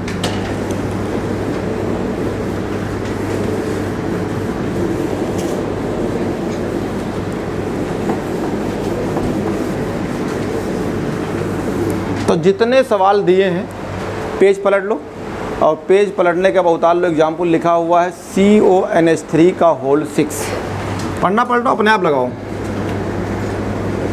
अब अगर ये मैं पढ़ा दूंगा तो घर पे जाकर समझ में आएगा, अभी तो तुमसे समझ में नहीं आएगा, क्योंकि देख के डर लगता है क्या है। तो पहला एग्जाम्पल है, अरे जैसे पढ़ना पलटोगे वही बगल में लिखा हुआ है ये, ठीक है। हो सकता है कुछ लोग को उसी पेज पे लिखा हो, नई वाली किताब में हो सकता है उसी पेज पे हो, जहाँ ये चार्ट बना है उसके पड़ोसी में देख लो, वहीं मिलेगा। चलो देखते हैं, मिल गया। अब अगर आप किताब पढ़ेंगे तब तो फिर गड़बड़ हो जाएगा। ये रहा, तो देखो बड़ा बड़ा कॉम्प्लेक्स दिख रहा है, कोऑर्डिनेशन स्फीयर है, और यार यहाँ 3 पॉजिटिव है, तो इसका मतलब यहाँ 3 CL हो सकता लगा हो। ये आप देख चुके हैं, कोई घबराइए नहीं, पढ़ा चुका था जब बताया था पहले दिन कि आपको कैसे बनाना है कॉम्प्लेक्स। साल्ट को दिया था, कॉम्प्लेक्स सिखाया था, फिर उसके बाद प्राइमरी बैलेंसी, फिर सेकेंडरी बैलेंसी, फिर नंबर ऑफ आयन्स, फिर आयन का रेशियो। तो देखो हो सकता है ये रहा होगा, ये CONH3 का होल C है। तो जब हम इस एनायन को यहाँ से हटाएंगे तो ये मतलब हमने 3 CL को हटाया, अलग अलग 3 CL को, तो यहाँ क्या बनेगा, अलग 3 पॉजिटिव। एक CL से 1 निगेटिव तो यहाँ 1 पॉजिटिव, दूसरा CL से 1 निगेटिव तो दूसरा पॉजिटिव, फिर तो मिला टोटल कितना पॉजिटिव, 3 पॉजिटिव। अब सबसे पहले इनको जो है तोल देते हैं, मतलब इनका ऑक्सीडेशन नंबर। तो देखो अब सिखा चुका हूँ, अगर यहाँ न्यूट्रल लगा हो तो ये डायरेक्ट इसी का होता है। तो देखो यहाँ अमोनिया न्यूट्रल है तो डायरेक्ट इसी का लगा होता है, तो x बराबर कितना आएगा, +3। अगर नहीं है तो इसको x मान के निकाल लेना। तो 0 × 6 बराबर कितना होगा, जो चार्ज इस पर लिखा हो साइन के साथ, ये रहा। तो ये हो गया 0 +3, तो x बराबर +3, तो यानी चार्ज आपका +3। तो कुछ नहीं करना होगा, सबसे पहले कोबाल्ट लिखोगे। कोबाल्ट का एटॉमिक नंबर होता है 27, और यहाँ लिखोगे S लिख, D लिख, पलट के लिख दे। तो D में 7 है तो पलट के लिखेंगे 7, और S में 2 है तो हो जाएगा 2। यहाँ पे आपको पढ़ाया था 3D और 4S, तो ये 3D 4S के इलेक्ट्रॉन है। अरे कॉन्फ़िगरेशन तो आएगा 3DS2 और DS7 और 4S2 लिखा था। ऐसा देखते हैं जैसे लग रहा है कि कसम कभी देखे नहीं है। ये 3D है, ये 4S है। तो आओ देखते हैं कितना इलेक्ट्रॉन निकालना है, 3। तो 1 इलेक्ट्रॉन, 2 यहाँ, फिर दूसरा, फिर यहाँ से। तो ये क्या बन के आएगा, कोबाल्ट +3 में इलेक्ट्रॉन होगा D में 6 और S में 0। अगर तुम सही लिखना चाहते हो तो इसको 3D और 4S भी कह सकते हो, क्योंकि कॉन्फ़िगरेशन करोगे 3D 4S आएगा। और हमने तुमको सिखाया था एसिलिक डीलिक पलट दे, और ये आपको स्कैंडियम से लेके और आपको जो है कापर, मतलब कापर तक 3D सीरीज़ कहलाती है। तो यहाँ 3D सीरीज़ आपको कल ट्रिक सिखा गया था। तो डी में इलेक्ट्रॉन हो गया। तो आपने प्यार से इलेक्ट्रॉन देख लिया, तो डी में इलेक्ट्रॉन। तो आपका यहाँ 3D सीरीज़ है, यानी डी से पहले स्टार्ट हुआ है, तो ये 3D, तो ये 3D के इलेक्ट्रॉन्स। तो 3D में कितने हो गए 5, कितने इलेक्ट्रॉन आपके पास हैं 6, तो भर दीजिए। तो ये आपके पास हो गए 5 और ये हो गया 6। इसके बाद इधर डब्बा जो होगा वो 4s का होगा, और उसके बाद किसका होगा 4p का हो ये, क्योंकि अभी आप पढ़ चुके हैं कि हम दो तरीके से हाइब्रिडाइजेशन इस्तेमाल करेंगे, या तो 3D हो, 4s हो, 4p हो। तो देखो ये 3D हो गया, ये 4sp होगा, इधर 4p खाली है, तो खाली है, तो ये इलेक्ट्रॉन हो गया। अब हम जाएंगे लिगेंड पे, तो ये हो गया लिगेंड। तो ये लिगेंड हमने कल ट्रिक पढ़ाया था अमोनिया को कुछ करके, तो ये उसमें कोबाल्ट आ रहा है, यानी कोबाल्ट आ रहा है, तो इसका मतलब स्ट्रॉन्ग फील्ड लिगेंड है। पढ़ाया था ना, हमने बताया था कि अमोनिया वीक होती है, लेकिन 5 लोगों के साथ अमोनिया को कुछ करके पटाओ मन से, ये रहा। हाँ ये तो तुम्हें याद रहेगी बेटा, बाकी चाहे याद ना रहे।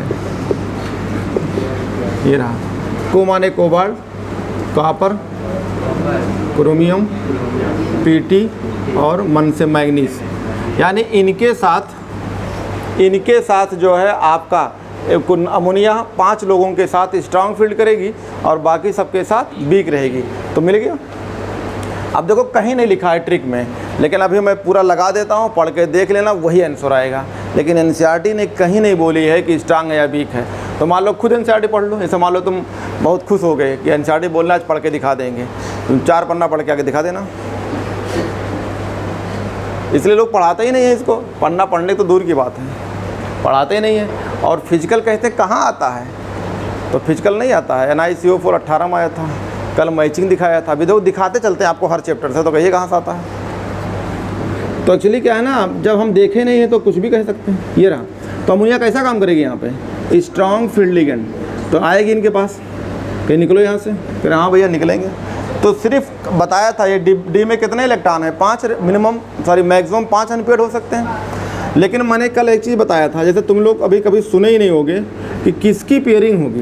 जैसे मान लो ये है, तो इसका नाम है DXY, इसका नाम है DYZ, इसका नाम है DZX, इसका नाम है DX2Y2 और इसका नाम है DZ2।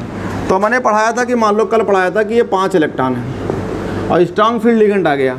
तो मैं कल साफ लिखाया था सिर्फ पेयरिंग होती है DX2Y2 और DZ, यही दोनों इलेक्ट्रॉन उठ के आएंगे, पेयरिंग होंगे। अगर मान लीजिए इसमें इलेक्ट्रॉन ही नहीं है तो कभी पेयरिंग नहीं होगी। ये तुम कभी सुने भी नहीं होगे इस चीज़ को लेके। सिर्फ जो पेयरिंग होती है वो DX2Y2 और DZ2 की पेयरिंग होती है और किसी की पेयरिंग नहीं होती है। अब मान लो तुम्हें पेयरिंग ही नहीं जानते हो, मान लो सीख लिया कहीं से उल्टा सीधा, तो भी गलत करके आओगे। तो अमोनिया आएगा, इनसे बोलेगा यहाँ से हटो, तो ये हट जाएंगे। तो जब हटेंगे तो इनका इलेक्ट्रॉन का जो है पेयरिंग, देखो पेयरिंग कहाँ का होगा, पेयरिंग होगा सिर्फ इन दोनों का, बाकी इनका कुछ नहीं होगा। तो ये दोनों उठ के कहाँ जाएंगे, यहाँ और यहाँ। तो ये ऑलरेडी पहले से पेयर है, ये दोनों यहाँ पेयर हो गए। अब आपके पास हो गए 6 इलेक्ट्रॉन था, 6 हो गया, 2 अब 2 डिब्बा खाली हो गया। अब 2 डिब्बा खाली हो गया तो हमें एकदम क्लियर हो गया कि लिगेंड 6 होगा, लिगेंड 6 होगा। तो देखो हमने अभी क्लियर करा था कि लिगेंड 4 होगा तो एक ही डिब्बा खाली कराएगा, या तो खाली नहीं कराएगा। अगर लिगेंड 6 होगा तो डिब्बा खाली कराएगा, तो डी का 2 डिब्बा खाली कराएगा। अब मान लो तुमने कहीं पढ़ा, मान लो इसे पढ़ लिया DsP3D2 हाइब्रिडाइजेशन, या इसे पढ़ लिया, एक डी खाली करा लिया और मान लो S और P का डब्बा दे लिया और फिर डी का ले लिया, तो तुमने बहुत अच्छा खोज कर दिया। DsP3D', या मान लो ऐसे करके DsP2 या sp3d2, अगर ऐसा करके आओगे ना। और मान लो अगर हम बना दें, अगर एक्चुअली में अगर पेपर बना दें और ये सब मैं रख दूं, आजमा के देख लो, तो 10 लोग जरूर लगा के आएंगे इस सवाल को। अरे यार तो नया होगा, हो सकता है एक डी खाली हुआ, अगला डी ले लो। तो क्या करें भाई, भांत के लोग यहाँ पढ़ाई करते हैं, तो कर सकते हैं। ये रहा, तो यहाँ पे अब अमोनिया खाली करा लिया। देखो जब तक कोई घर खाली नहीं होगा तब तक नया आदमी उसमें एंट्री नहीं करेगा। ये लिगेंड अपना इलेक्ट्रॉन देना चाहेगा, और ये सब ये 3d 4s 4p के ये ऑर्बिटल हैं, ये किसके हैं? ये ट्रांजिशन मेटल कोबाल्ट का है। मान लो कल पूछ ले तुमसे कोई, ये 3d 4s 4p डब्बा वब्बा बनाए हो किसका है? अरे यार पता नहीं, अमोनिया का हो सकता है। हाँ बहुत बढ़िया कर दिया। मान लो ऑप्शन दे दो, पहला ऑप्शन से अमोनिया दे दिया, अमोनिया का है। फिर दूसरा का अच्छा अमोनिया का नहीं है, उसके पड़ोसी हाइड्रोजन का है। अब मान लो कितना बेवकूफ़ हो कि अमोनिया में नाइट्रोजन हो, नाइट्रोजन के पास डी ऑर्बिटल होगा, तब तो इसका मतलब हम ही शर्मा जाना चाहिए। हमने पता पहला दिन पढ़ाया कि एस और पी ऑर्बिटल जो है सिर्फ सेकंड पीरियड के होते हैं, डी होते नहीं। अगर मान लो जवाब दे दिया अमोनिया के नाइट्रोजन का, तो सोचो जो पढ़ाया होगा उसको कितना दुख, कितना खुश होगा कि बहुत अच्छा जवाब देता है ये। तो इसीलिए जवाब दो तो ठीक है, तो चुप बैठे रहो, कोई टेंशन नहीं, खत्म, कुछ जाने नहीं पाए कि जवाब देते हैं आप। तो ये रहा अमोनिया, ये रहा। तो यहाँ पे जो है एक देगा अपना इलेक्ट्रॉन, 2 इलेक्ट्रॉन जाते हैं, 1 इलेक्ट्रॉन नहीं देगा। कि मान लो सर एक ही दे दे, तब मतलब तुम्हारे एक ही दे दे, तो मतलब खाना नहीं खिलाओ किसी को, खाना ही ना दो, एक लुकमा खिला दें, मतलब ऐसी अपनी लाइन जोड़ते हैं। अब 1 इलेक्ट्रॉन का ही देगा, लोन पेयर का मतलब 1 इलेक्ट्रॉन होता है क्या? बार बार बोले लोन पेयर डोनेट करेगा, तो लोन पेयर का मतलब है 2 इलेक्ट्रॉन देगा। यहाँ एक से गाड़ी नहीं चलेगी, क्योंकि एक डिब्बे में 2 लोग रहते हैं। तो कितने कवर करेगा? 6 हैं, 6 कवर करेगा, तो 2D कर लिया, 1s किया 4s का, और ये 4p का है, ये 3d वाला था। तो यहाँ पे भी जाएगा अपना अमोनिया, एक लोन पेयर यहाँ देगा। और अभी मैंने आपको बताया कि हाइब्रिडाइजेशन एक तरीका है कि नंबर ऑफ लिगेंड गिन लो या डब्बा गिन लो, और उसी डब्बे को जो है हाइब्रिडाइज कह दो। ये रहा, अब गिन लो इनको, और ये हो गया हाइब्रिडाइजेशन। तो हाइब्रिडाइजेशन बराबर नंबर ऑफ लिगेंड्स, या नंबर ऑफ लिगेंड कौन कौन से ऑर्बिटल में इलेक्ट्रॉन पेयर डोनेट किया है। ये और आसान हो गया। नंबर ऑफ लिगेंड किन किन डी के ऑर्बिटलों को इलेक्ट्रॉन दिया है, तो डी के ऑर्बिटल में 2D को दिया है, तो कौन 2D हो गया? D2। और किसको दिया है? 1s को, तो 1 हो गया s। कितने p को दिया है? 3 को, तो क्या हो जाएगा? D2sp3। अब मैंने कहा था कि स्ट्रॉन्ग फील्ड लिगेंड होगा तो D से स्टार्ट होगा, तो इसका नाम क्या हो जाएगा? आउटर बजाय इनर ऑर्बिटल, तो इनर ऑर्बिटल यूज किया है, तो इसे कहेंगे इनर ऑर्बिटल, ऑर्बिटल यूज किया है। अब यहाँ पे तुम्हें जो हमने अभी आपको तरीका दिया कि जो D इस्तेमाल होते हैं उनकी स्पिन जो है D से इस्तेमाल होगा तो स्पिन लो होगी। लेकिन ये कोई ब्राह्मक लकीर नहीं है, खींच दिया तो हो जाएगा। आपको जाके आँख फाड़ फाड़ के देखो कि अनपेयर्ड है कि नहीं है, तो यहाँ देखा कोई अनपेयर्ड नहीं है, ये 6 के 6 पेयर के फॉर्म में है, तो इसका मतलब क्या होगा? अनपेयर्ड है ही नहीं। तो इसका मतलब हमारा तरीका बताया ठीक है कि स्ट्रॉन्ग फील्ड लिगेंड लगा होगा तो ज़्यादातर पेयर के फॉर्म में होते हैं। तो इसका मतलब इसे क्या बोलेंगे? स्पिन लो, या क्या बोलेंगे इसका दूसरा नाम? Spin paired complex, spin paired complex, यानी पेयर हो गए हैं। अब यहाँ पे अनपेयर्ड है ही नहीं, तो क्या बोलेंगे? अनपेयर्ड इलेक्ट्रॉन, यानी n बराबर 0, तो म्यू बराबर क्या होगा? 0।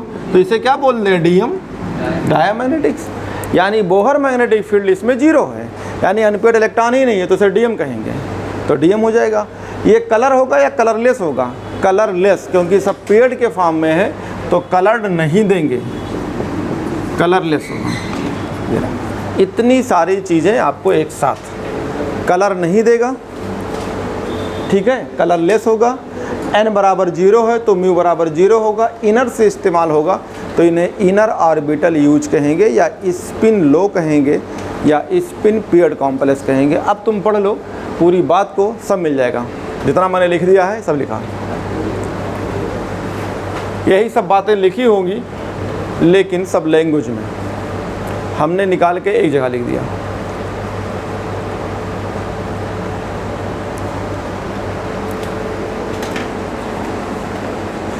सब कुछ उन्होंने ऐसे बनाया है, 3D लिखा है, 4s लिखा है, 4p लिखा है।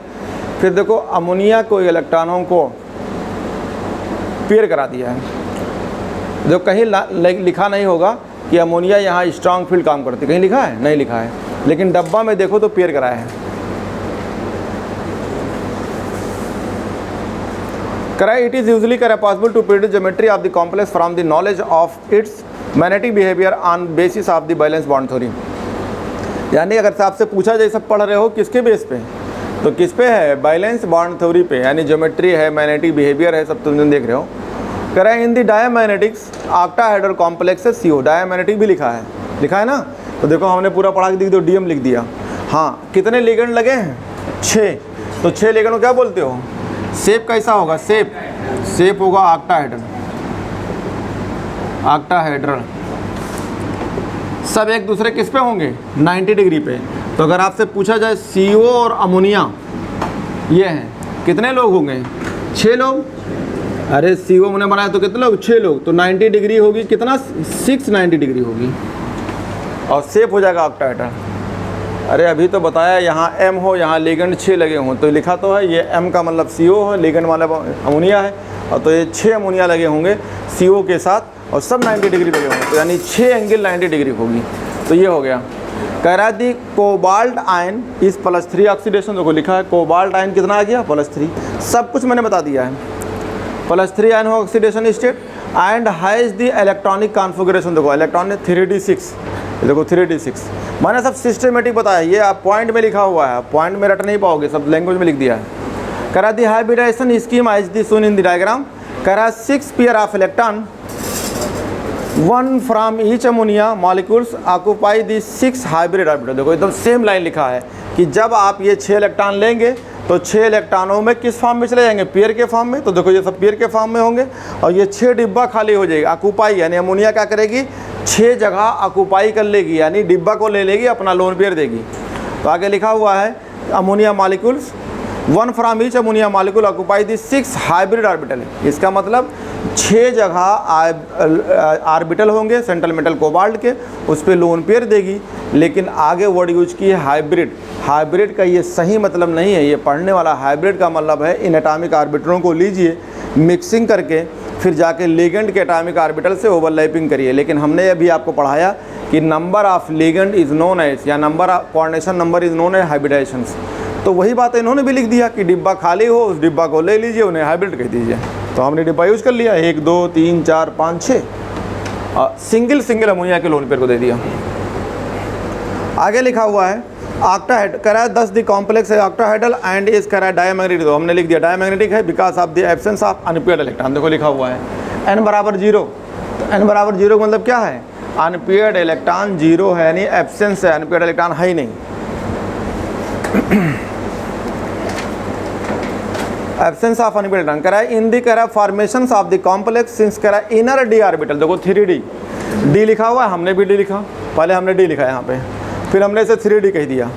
और 3d कहाँ आता है, 3d अंदर आता है, फिर 4s 4p बाहर आता है। अगर सेल बना के देखेंगे तो 3d मतलब अंदर वाला कह रहा है। तो 3d मतलब इनर ऑर्बिटल यूज है, उसी को इनर ऑर्बिटल यूज कह रहा है। Use of hybridisation of complex ये कॉल्ड इनर ऑर्बिटल। हमने आगे लाइन जोड़ दिया, इनर ऑर्बिटल यूज़ करते हैं, ताकि आप अमेरिका से तो आए हुए हैं, यूपी के रहने वाले हैं नहीं, तो हमने अपना लैंग्वेज जोड़ा है, यूज़ करते हैं, इस्तेमाल करते हैं। नहीं पता चले कि आपने यूज़ लिखा है, किताब में लिखा नहीं है, तो हमने बना के लिख दिया है कि ताकि आपके समझ में आए। आगे लिखा है लो स्पिन। लो स्पिन का मतलब क्या है, सबके सब पेयर्ड में है तो उसे लो स्पिन कहेंगे, या दूसरा नाम क्या होगा, स्पिन पेयर्ड कॉम्प्लेक्स, दोनों एक ही नाम है। कह रहा दी पैरामैग्नेटिक ऑक्टाहेड्रल कॉम्प्लेक्सेस ये रहा। अब अगला एग्जाम्पल लेते हैं, सेम ये एग्जाम्पल है, अब हम बदल दे रहे हैं, यहाँ पे आपका लिगेंड बदल जाएगा। अब के हमने ले लिया COFX6, ये रहा, ले लिया। तो अगर हम COFX6 लेंगे तो यहाँ पे देखना होगा कि अब क्या होगा। तो आप चेक करते हैं, ये हो गया x, ये हो गया आप 1 इंटू -1 × 6 +3 इधर लाएंगे तो होगा -6। तो -6 = इधर लाएंगे तो आपको 6 नहीं, इधर 3 होगा ना, यहाँ पे -3 लिखा होगा, ये रहा -3, ऊपर -3 होगा। तो ये हो गया -3, इधर लाएंगे प्लस, ये हो गया -3। तो यहाँ पे x वैल्यू क्या है, कितना है, +3, यानी यहाँ पे +3 है। तो कॉम्प्लेक्स ये हो जाएगा। अरे कॉम्प्लेक्स खुद देख सकते हो, गलत लिखते हो या सही, अगर आपके दिमाग हो गया होगा तो। जैसे मानो हमने यहाँ +3 लिखा, हम नहीं हटाए, तो जब यहाँ +3 का तो वैल्यू कितना आ जाएगी, +6 + 3 बराबर प्लस कितना, +9। अब +9 का मतलब क्या हो गया, कोबाल्ट 27, S लिख D लिख पलट दे, D में 7 S में 2, यानी पूरा इलेक्ट्रॉन निकाल दियो। कोबाल्ट में इलेक्ट्रॉन नहीं होगा, तो इसका मतलब है कि कोबाल्ट का +7 ऑक्सीडेशन स्टेट, कोबाल्ट का +7 होते ही नहीं है, सिर्फ मैग्नीज ऐसा है जिसका +7 मैक्सिमम जाती है। तो जितनी चीज़ें आप पढ़ोगे वो खुद चेक कर सकते हो गलत है या सही है। तो जैसे मैंने देखा कि मैंने वहाँ +3 लिखा, ध्यान नहीं दिया, मैंने तुरंत चेंज कर दिया कि नहीं वहाँ -3 होगा। अब ये सही है कि कोबाल्ट 2 करें, हमें पढ़ाएंगे ट्रिक तो पढ़ाएंगे मन को गुलाबी रखो। तो मन माने Mn, को माने कोबाल्ट, तो मन और कोबाल्ट यानी मैग्नीज और कोबाल्ट। तो मैग्नीज तो 2 से लेकर 7 तक होती है, लेकिन कोबाल्ट +2 +3 शो करती है, जैसे कापर +1 +2 शो करती है। तो डी ब्लॉक पढ़ाएंगे तो ऑक्सीडेशन स्टेट पढ़ाएंगे, तो उसमें ही रहेगा। तो कोबाल्ट +7 कभी नहीं शो करती है। अगर कोई पूछे क्या +7 नहीं हो सकती, अरे यार हम दुनिया पहाड़ गिरा देते हैं बम लगा के, तो इसको कौन बड़ी बात है, क्या नहीं हो सकती है। इंसान को भी डाल देंगे, उसे भन से ले जाकर नदी में डाल देंगे, होता नहीं है। इधर डाला उधर ले जाके मछलियों को खिला दिया, तो कुछ भी पॉसिबल हो सकती है। तो अब क्या हो सकती है इसका टेंशन ना लो, नॉर्मली क्या होती है इसका टेंशन लो। तो ये रहा, तो हो गया +3। अब यहाँ पे लिखेंगे SLD, तो सेम कहानी यही रहेगा, पहले एक इलेक्ट्रॉन फिर एक इलेक्ट्रॉन फिर यहाँ, तो आएगा ये। अब यहाँ पर कहानी पलट गई, क्योंकि अब अमोनिया नहीं है, तो यहाँ पे प्यार से बदलना पड़ेगा। अब मान लो तुमने सब कुछ पढ़ लिया, चार्ट याद ही नहीं है, तो अब क्या कर सकते हैं। तो पढ़ाया था F-, ये होता है बिग फील्ड लिगेंड, क्योंकि जब चार्ट में पीछे आओगे तो यहाँ F- था। सीरीज़ जो पढ़ाया था कल सीरीज़, उस सीरीज़ में F पीछे है, इसका मतलब बिग फील्ड लिगेंड है। तो बिग फील्ड लिगेंड है, तो ये भाई साहब इनके पास आए, बोले यहाँ से हट लो, कह रहा ये लो 5 पैसा लो, कटिंग चाय पे निकल लो यहाँ से, तुम बता रहे हो।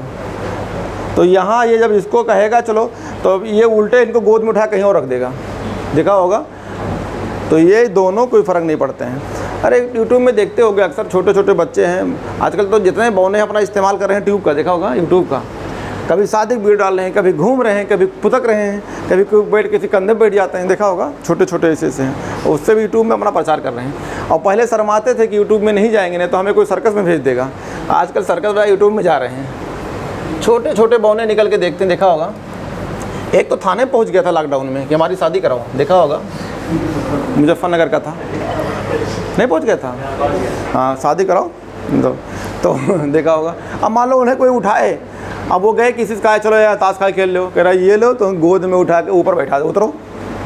तो यही है, अब ये बिग फील्ड है, अगर इनके पास आएंगे तो क्या करेगा, उठा के ना दूसरे का बैठा देगा। अगर स्ट्रांग होता तो फिर सोच लो, धोती कुर्ता छोड़ के भागना पड़ता, पेयरिंग होती, ये पक्का बता दें। समझ में आ गया होगा। अब इतना देहाती में ना समझ में आए तो इसको धून ही लगा लेना इसे किताब के आगे, और उसके बाद जो है इसकी आरती उतार के फिर रख डालना, क्या करोगे। सब कुछ समझ में आता होगा, लेकिन यही नहीं आता होगा बस। ये रहा, तो ये डी के इलेक्ट्रॉन से डी 5 हो गया, तो 3D है ये आपके 4s हैं, ये 4p हैं। अब आते हैं तो इन्हें कोई टच नहीं कर पाएगा, तो इनको जैसे वैसे भर दो। तो ये आपके डी के इलेक्ट्रॉन है, और डी में इलेक्ट्रॉन जो है आपके ये 6 इलेक्ट्रॉन है, तो इन 6 को मैंने कोई टच नहीं किया। अब जो हम टच करेंगे, अब जाके पड़ोसी में चले जाएंगे, तो देखो पड़ोसी में क्या है, 4s है, 4p है, तो 4d भी तो होगा। अरे यार ये डब्बा, ये मान लो सेल है, तो ये पहला सेल, ये दूसरा सेल, ये तीसरा सेल, तो तीसरा सेल में क्या होगा 3d, और चौथे सेल में क्या होंगे 4s 4p और 4d भी होगा। तो जो अगला सेल मिलेगा आपको, ये 4s 4p हो गया, तो अगला 4d बैठा होगा। इधर पड़ोसी में क्या बैठा होगा आपका 4d, ये तो ये 4d वाले हैं। तो अभी अब तुमने क्या कहा, जब 3d का कोई फ़र्क नहीं पड़ता है तो कौन सा ऑर्बिटल यूज करेंगे, 4s 4p 4d। तो अभी आपको मैंने बताया था कि हाइब्रिडाइजेशन के लिए 3d 4s 4p, या फिर कौन इस्तेमाल करते हैं 4s 4p 4d। ये देखो लास्ट वाला यूज कर लेते हैं, इसके अलावा आपको पॉसिबल नहीं है। तो ये बता चुका था केमिकल बॉन्डिंग में, यहाँ बता दिया। तो F वाला इलेक्ट्रॉन आएगा, F के पास माइनस और कितना इलेक्ट्रॉन हो गया 8 इलेक्ट्रॉन, 4 लोन पेयर, लेकिन यहाँ पे लोन पेयर जाएगा सिर्फ एक लोन पेयर यहाँ गया।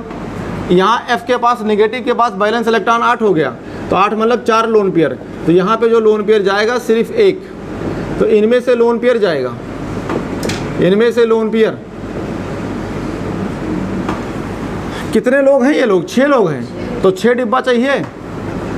एक घर में सिर्फ 2 ही एक रूम में रह सकते हैं। अगर मान लो ज़िंदगी भर अकेले रहता है तब इसका मतलब हमारे यहाँ सरकार चलाते होंगे, बहुत सरकार में हमारे सब अकेले रहते हैं, 1 2 3 4 5 6 हो गया ना।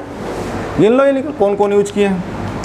हाइब्रिडाइजेशन ये हो गया 4s का एक डिब्बा यानी 1s, कितने p 3p, तो 3p ऊपर लिखें, कितना d 2d, तो इसका हाइब्रिडाइजेशन हो गया sp3d2, तो यानी 1s 3p और 2d इस्तेमाल हुआ है और उसके मुंडी पे लिखा जाता है, यानी यही तो हाइब्रिडाइजेशन है।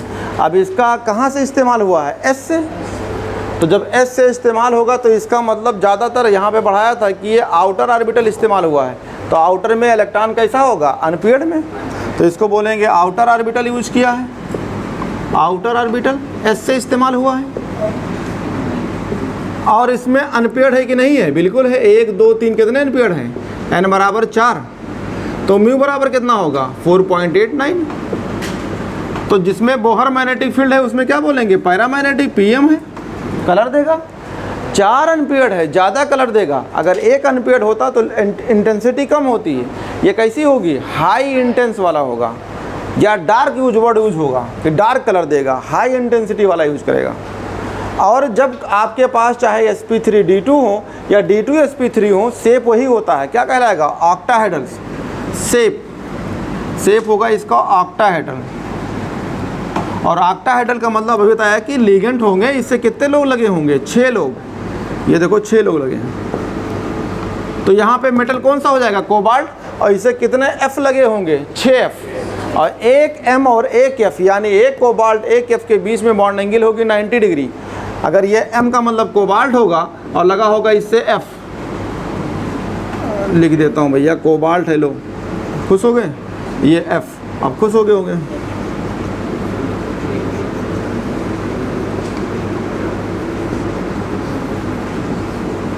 ये हो जाएंगे, तो ये 6 लोग होंगे, 6, और एक लोग के बीच में 90 डिग्री एंगल, तो 6 90 डिग्री एंगल होंगे।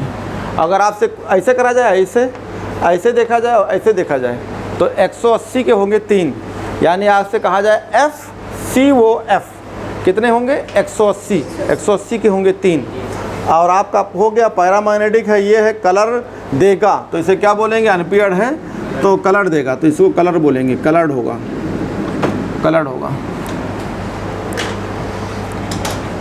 कलर देगा भाई, इतना बात लिखा होगा उसके अंदर।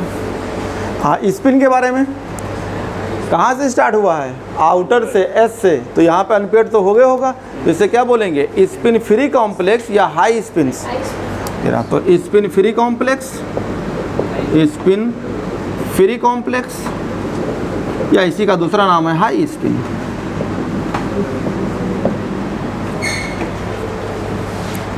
पढ़ के देख लो, लैंग्वेज में लिखा हुआ। अब इसमें इतना मैंने बोल दिया, इनके ऐसी तैसी क्या पूछेंगे, म्यू पूछोगे, एन पूछोगे, शेप पूछोगे, बॉन्ड एंगल पूछोगे, स्पिन पूछोगे, हाइब्रिड कितना पूछोगे, सब बता दिया एक जगह सब कुछ। अब मान लो तुमने सीख लिया, अब किसी से सवाल दे दिया और कह दो भैया इसका 7 चीज़ बताना है आपको, स्पिन ऑर्बिटल कौन सा यूज हुआ है, कलर क्या होगा, बोहर मैग्नेटिक फील्ड क्या होगा, म्यू क्या होगा, ठीक है, शेप क्या होगा, बॉन्ड एंगल क्या होगा, ज्योमेट्री क्या होगा, सब बता दो एक साथ। कहेगा हमको पगलवा रहे होगा, तो ये कॉम्प्लेक्स है, इसका पूरा चीज़ बताओ, तो कितना सारा चीज़ हो गया, 1 2 3 4 5 6 7 8 9 चीज़। अब इसमें से 9 थोड़ा किताब में पूछेगा तो 1 या 2, उनको 9 चीज़ एक साथ बताते हैं। तो चलो थोड़ा प्यार से कुछ कर डालो, अभी थोड़ा किताब को खोल के दे रहा हूँ, अगर बाद अभी अलग से दूंगा, ठीक है। अभी तो किताब से नकल करवा रहा हूँ, नकल के लिए भी अकल चाहिए, 1 मिनट का टाइम रहेगा और कापी चेक करूँगा, देखते हैं कैसे ये लिखे हो कि नहीं लिख पाया हूँ, कुछ लोग तो छाप ही नहीं पाते हैं। तो ये एग्जाम्पल है, तुम्हारे किताब का नीचे वाला देख के छाप लो, कोई दिक्कत नहीं, तब भी चलेगा, नकल तो करो एक बार।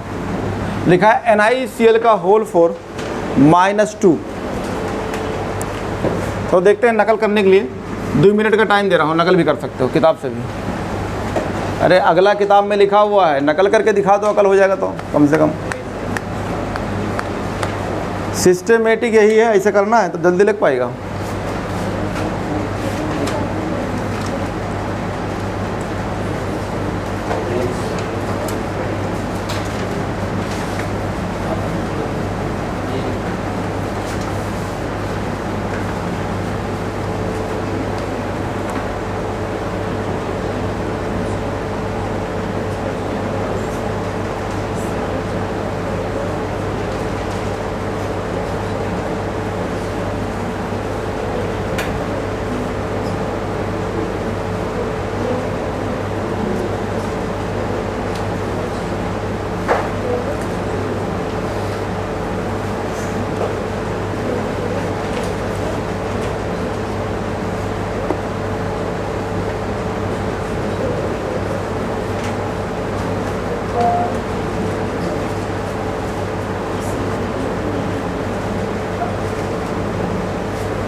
पहले इस कॉम्प्लेक्स का ऑक्सीडेशन नंबर लिखो निकाल के एक्स मान के, फिर उसके बाद डब्बा बना के देखो वीक फील्ड है स्ट्रॉन्ग फील्ड है। करते नहीं हो, पता नहीं क्या सुनते रहते हो इतनी देर से पढ़ाने के बाद भी।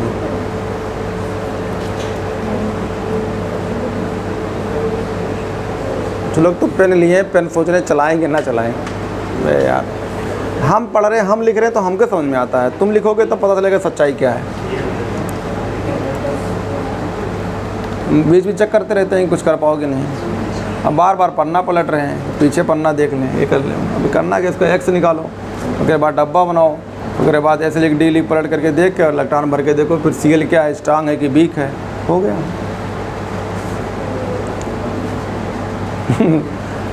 इस बार कल्याण नहीं होगा लग रहा है, क्योंकि जब पढ़ाते हैं तो पता नहीं कहाँ घूर घूर के देखा करते हो, और जब क्वेश्चन देते हैं तो पहले नहीं चलता है, समझ में नहीं आ रहा है क्या मामला है। क्योंकि अब क्या दे दे बताइए, इतनी आसान करके इसको मैंने आसान कर दिया कोऑर्डिनेशन को। अभी तो मैंने सवाल ही नहीं दिया, हमने तो कुछ सिंपल सा दिया कि ताकि कर लो। कैसे गाड़ी चलेगी। गार्जियन कहता है कि डॉक्टर बना दो, और ये लोग कह रहे डॉक्टर बनेंगे नहीं, चाहे कुछ भी हो जाए। जब तुम लोग ख्याल रखते होगे ना, जहाँ रूम लिए होगे, अगर डॉक्टर बनेंगे तो यहाँ रूम छोड़ना पड़ेगा, इनका क्या होगा, बेचारे कैसे इनका किराया वराया आएगा, चाय वालों क्या होगा। कुछ नहीं करना है, सिर्फ एक्स मान के निकाल लो।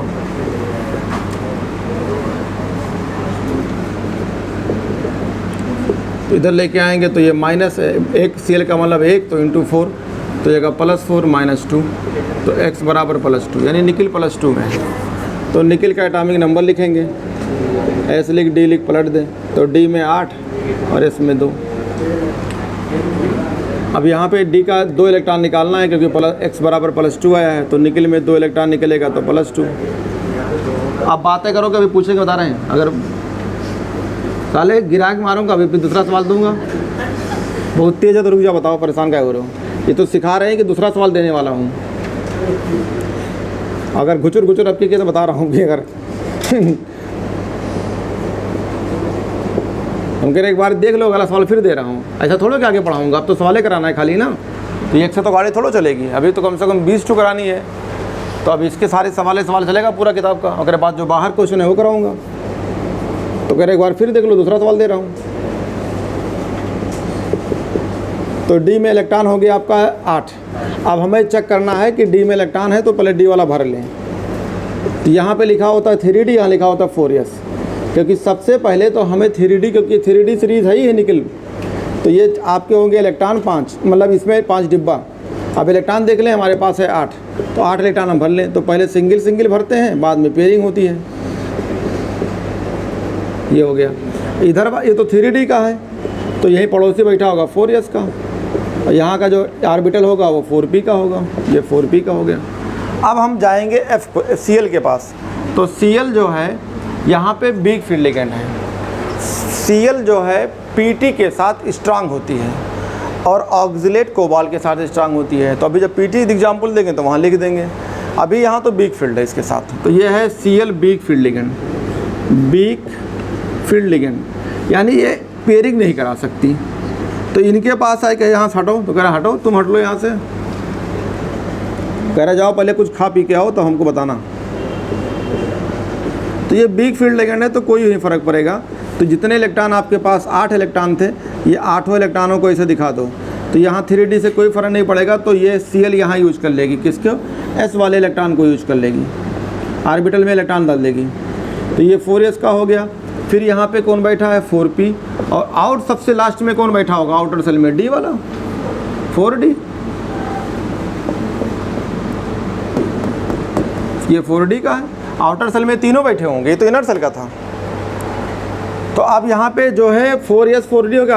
आपके पास कितना है, 4 लोग हैं, तो क्या करेंगे, D में यूज नहीं करेगा। एक Cl यहाँ आएगा, एक इलेक्ट्रॉन यहाँ देगा, तो एक लोन पेयर यहाँ दे दिया, एक Cl माइनस एक लोन पेयर यहाँ देगा। ये कितने लोग हैं, 4 लोग हैं, 4 डिब्बा इस्तेमाल कर लेंगे, क्योंकि 4 यूज करना है। और ये जो डिब्बे को इस्तेमाल किए हैं, जो ऑर्बिटल को इस्तेमाल किए हैं, उसी ऑर्बिटल से हम हाइब्रिडाइजेशन बता देंगे। तो इसी ऑर्बिटल को हम हाइब्रिडाइजेशन में यूज कर लेंगे। क्योंकि बताया गया है हाइब्रिडाइजेशन इक्वल टू होता है नंबर ऑफ लिगेंड्स, और नंबर ऑफ लिगेंड का मतलब है कोऑर्डिनेशन नंबर, या फिर लिगेंड जहां अपना इलेक्ट्रॉन डोनेट किया है उस डिब्बे को काउंट कर लो, यानी उस ऑर्बिटल को काउंट कर लो। तो ये रहा, हमने काउंट कर लिया, तो हमने हाइब्रिडाइजेशन निकालना है। तो आपका एक S यूज हुआ है और 3 P यूज हुए हैं, तो एक S 3 P, तो यानी हो गया sp3। अब जब S से स्टार्ट होता है तो इसे बोलते हैं आउटर। ये देखो सबसे पहले नाम आया है S, तो इसे बोलेंगे ये आउटर ऑर्बिटल इस्तेमाल किया है। अब अगर आउटर इस्तेमाल किया है तो हमारी अपनी भाषा था कि इस पर हाई होगा, लेकिन हम तब भी जाके देखेंगे अनपेयर्ड है कि नहीं है। तो हमने देखा 2 अनपेयर्ड है, तो इसका मतलब हम कहेंगे ये बात सही है कि हाई स्पिन वाला है। लेकिन अगर आपके पास टाइम कम है, जैसे आपके पास टाइम है, कोई दिक्कत नहीं होती, एग्जाम में जल्दी टाइम ही नहीं कटता है। देखा होगा, मान लो 3 घंटा 20 मिनट, कुछ लोग कहते हैं टाइम ही नहीं कटता सर, जाके जल्दी भर देता हूँ, टाइम ही नहीं कटता है फिर। अब कुछ लोग को बचते नहीं, वहाँ तक पहुँच ही नहीं पाते हैं। तो इसका मतलब ये है कि आप पढ़े नहीं है, प्रैक्टिस नहीं किए। जैसे मान लो कुछ लोग कहो प्रैक्टिस करो, अरे क्या एग्जाम में देख लेंगे, तो तुम यहाँ नहीं देख पाए तो वहाँ क्या देख लोगे? वहाँ कौन सी तुम्हारे लिए बहुत तो बन गए देख लेंगे, यही देखो जो देखना है, क्योंकि यही एग्जाम में रखा रहेगा, इसी को देख लेना। तो ये हो गया आपका हाई स्पिन। फिर आप जाइए अनपेयर्ड देखिए, तो हमने देखा n बराबर हमारे पास 2 हैं, तो बोहर मैग्नेटिक फील्ड कितना होगा 2.89, कल सिखा गया था आपको। अब आपका अनपेयर्ड इलेक्ट्रॉन है, तो अनपेयर्ड को क्या बोलते हैं PM, और PM लोग क्या कहेंगे कलर देते हैं, तो ये कलर्ड होगा। ठीक है, अब आपको और बताना है तो ज्योमेट्री ले लो, कितने लोग लगे हैं 4 लोग, तो ये हाइब्रिडाइजेशन से ज्योमेट्री पता हो जाएगी या शेप पता हो जाएगा। तो इसका शेप ले लो, शेप कैसा होगा टेट्राहेड्रल, अभी बता चुका हूँ आपको कि अगर sp3 होती है तो टेट्राहेड्रल, और टेट्राहेड्रल में बॉन्ड एंगल कितना होती है 109 डिग्री, 109 डिग्री हो गया। अभी भागिएगा नहीं, समझ लो, अभी बहुत सवाल है कि इस तरह के कम से कम 20 सवाल कराना है, अभी तरह तरह के कराना है। तो ऐसा तो नहीं है कि तुम्हें छोड़ दिया कि हो गया, समझ लो, फिर दूसरा सवाल दे रहे हैं।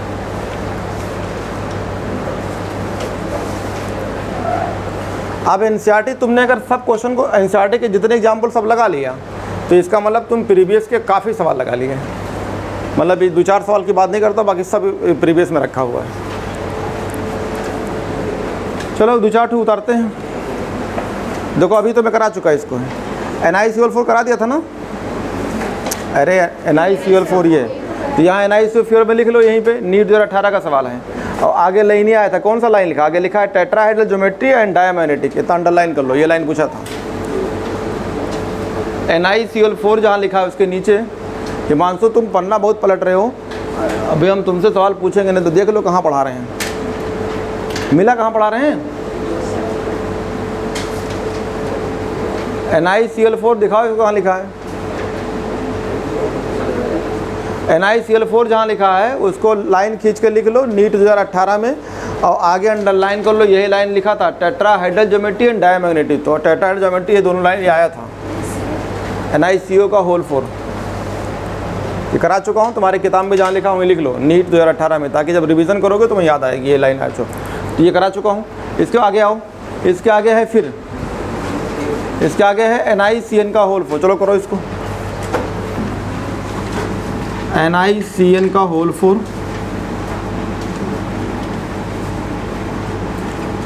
अब पन्ना ना पलटना, जैसे मैंने बता दिया है वैसे समझ लो, उसको लिखो, उसका x मान के निकालो,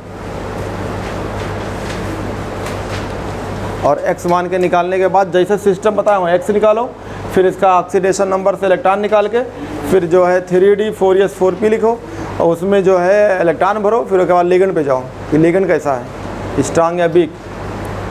अगर नहीं सीख पाओगे तो फिर क्या कर सकते हैं। अब ऐसा तो है नहीं यार कि हम भूत बन के तुम्हारे एग्जाम में सेंटर पे आएंगे और कहेंगे लाओ ये कान में बता देंगे, ये लिख ले, टिक कर लो, ये टिक कर लो, करना तुम्हीं को है।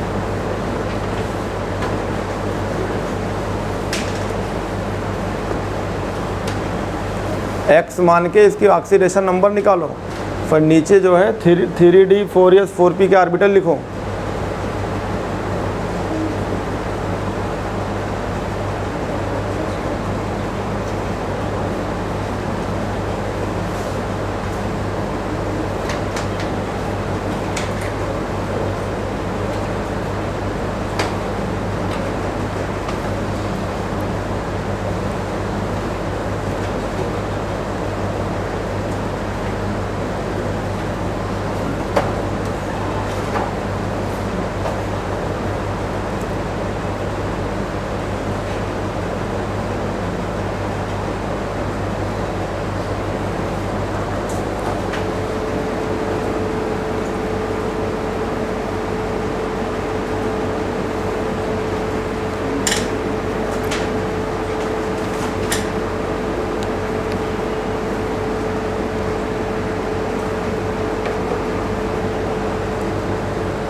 इसका ऑक्सीडेशन नंबर निकालेंगे तो यहाँ आएगा +2, -1 × 4 बराबर -2। ये निकल 28 लिख, ऐसे लिख डी पलट दे तो 2 इलेक्ट्रॉन निकाल देंगे, D8 आएगा। अब हमने 8 इलेक्ट्रॉन भर लिया।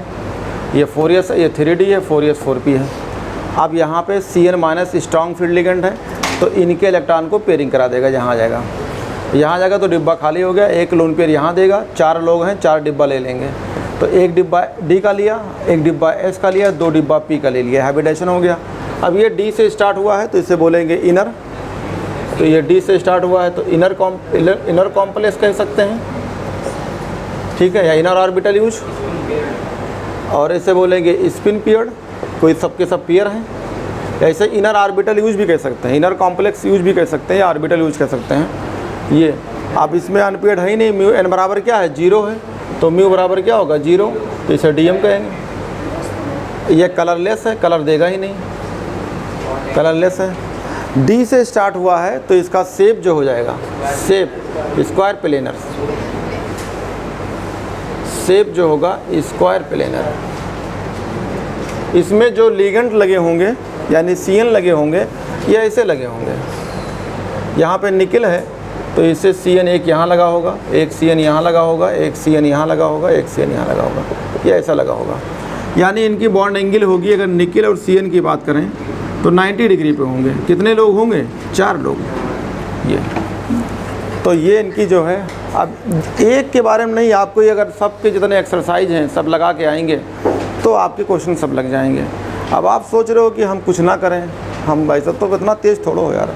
एक तो वैसे जब एक बार ट्रेन गलत रास्ता चली जाती है तो ट्रेन को दोबारा लाने में बहुत दिक्कत होती है, तो पटरी उखाड़ दो, ठीक है। तो इसको प्रैक्टिस तो करनी पड़ेगी, पुराने नोट बंद करना पड़ेगा, दूसरे की जो सोच है वो ख़त्म करनी पड़ेगी, तब तो कर पाओगे, क्योंकि सबका तो वही है। मैंने आपको पहले टेलर दिया, सबके बारे में लिख दिया, अब वही चीज़ें आप कर रहे हैं बार बार। कोऑर्डिनेशन नंबर 4, तो देखो 4 है, इसी को लिगेंड कहते हैं। तो मैंने अभी एक्सप्लेन किया था कि अगर कोऑर्डिनेशन नंबर 4 है तो ये sp3 भी हो सकता है, ये dsp2 होगा। बताया क्यों होगा, यहाँ नीचे ऊपर इस पर लिख दिया। फिर कोऑर्डिनेशन नंबर 6 है, फिर यहाँ पे इसको हमने sp3d2 कहा और इसको d2sp3 कहा। फिर हमने कहा यहाँ पे लिगेंड के ऊपर डिपेंड करता है, यहाँ पे वीक फील्ड लिगेंड हो, यहाँ पे स्ट्रॉन्ग फील्ड लिगेंड। लेकिन इन दोनों को हम ऑक्टाहेड्रल कहेंगे, इसको टेट्रा कहेंगे और इसको स्क्वायर प्लेनर। इसी ज्योमेट्री, इसी बात को लेके हम चल रहे हैं। अब तुम यही नहीं सीख पा रहे हो, जाने नहीं पा रहे हो, पता नहीं क्या करते हैं यार, पता नहीं घर पे क्या करते हो, मेरे को समझ में नहीं आता है। जब तुम यही नहीं सीख पाते हो तो क्या करोगे, अभी ख़त्म हो जाएगा। अब इसके बाद क्रिस्टल फील्ड थ्योरी है। और अगर मान लो तुम पढ़ने के बाद, जैसे होता है ना लड्डू सामने रखा है, खाए तो पछताए ना खाएं, तो एग्ज़ाम में यही दिखेगा तुमको। अगर इसको मेहनत नहीं किया, आज सामने रखा रहेगा, हिला भी नहीं पाओगे। और मैं लाख पेज नंबर बोलूँ कि फला पेज पे लिखा है, क्या फ़र्क पड़ता जब तुम ही वैसे हो। पता नहीं कि इसको तो ऐसे इतनी खतरनाक ट्रिक बना के दे देता हूँ, फिर उसके बाद पूरी सिस्टमेटिक कराता हूँ कैसे करना है। पहले सबका सिस्टम देता हूँ और जैसे एनसीईआरटी बोलती है वैसे एक्सप्लेन करता हूँ, ताकि एनसीईआरटी की लाइन रखी रहती है। मैंने हाइब्रिड के बारे में ज़्यादा कुछ बोला नहीं, केमिकल बॉन्डिंग बहुत बोला था। यहाँ मैंने कहा हाइब्रिडाइजेशन का मतलब नंबर ऑफ लिगेंड्स यानी नंबर ऑफ कोऑर्डिनेशन नंबर, या नंबर ऑफ जो लिगेंड हैं वो जिस ऑर्बिटल में इलेक्ट्रॉन देते हैं उसी काउंट कर लो, हाइब्रिडाइजेशन बन जाएगा। तो ये हाइब्रिडाइजेशन बहुत सिंपल है। अब इसको आपको ये सीखना होगा कि कैसे सीखें इसको। तो देखिए अभी अगर आपने नहीं सुधरे तो 3 सवाल तो या 3-4 सवाल को केमिकल बॉन्डिंग का और 2 सवाल के ये, तो कुल मिला के 6 या आपका 5 सवाल जाएगा। अभी मतलब अभी लेटेस्ट में 5 सवाल हाथ से निकल जाएगा, बता रहे हैं। और जहाँ इलेक्ट्रोकेमिस्ट्री, केमिकल काइनेटिक्स, ऐसा है जैसे मैं ये चैप्टर पढ़ाता हूँ वैसे मैं पूरा चैप्टर पढ़ाऊँगा, चाहे वो केमिकल काइनेटिक्स हो, चाहे इलेक्ट्रोकेमिस्ट्री हो, चाहे थर्मोडायनेमिक्स हो, सबको एकदम सिस्टमेटिक पढ़ाता हूँ। और अगर एक क्वेश्चन गायब हो जाएगा तो बता हवा नहीं लगेगी, और तुम चाहे इतना बायोलॉजिस्ट चिल्ला लो कि हम कर लेंगे, कुछ नहीं कर पाओगे। इसलिए इसको सुधार करो अपने अंदर, सब कुछ बदलो। अगर नहीं बदलोगे तो बदल जाओगे खुद, ये नेचर तुम्हें चेंज कर देगी अपने आप। और घर वाले तुरंत खूंटम बांध देंगे, समझ लो, चिल्लाते रहोगे लेकिन बंद जाओगे। ले चुपचाप जाके इसको रिवीजन करो, पूरी एनसीईआरटी का इसी तैसी कर डालो इसको। नहीं तो तुम जानते हो हमसे लाख पढ़ो कोई फ़र्क नहीं पड़ेगा, क्योंकि जैसे पढ़ के आओ वैसे तो पढ़ रहे हो, रिस्पॉन्स ही नहीं है, बाद में पन्ना पलट रहे हो। इससे अच्छा तो हमें लग रहा है 12th वाले हैं।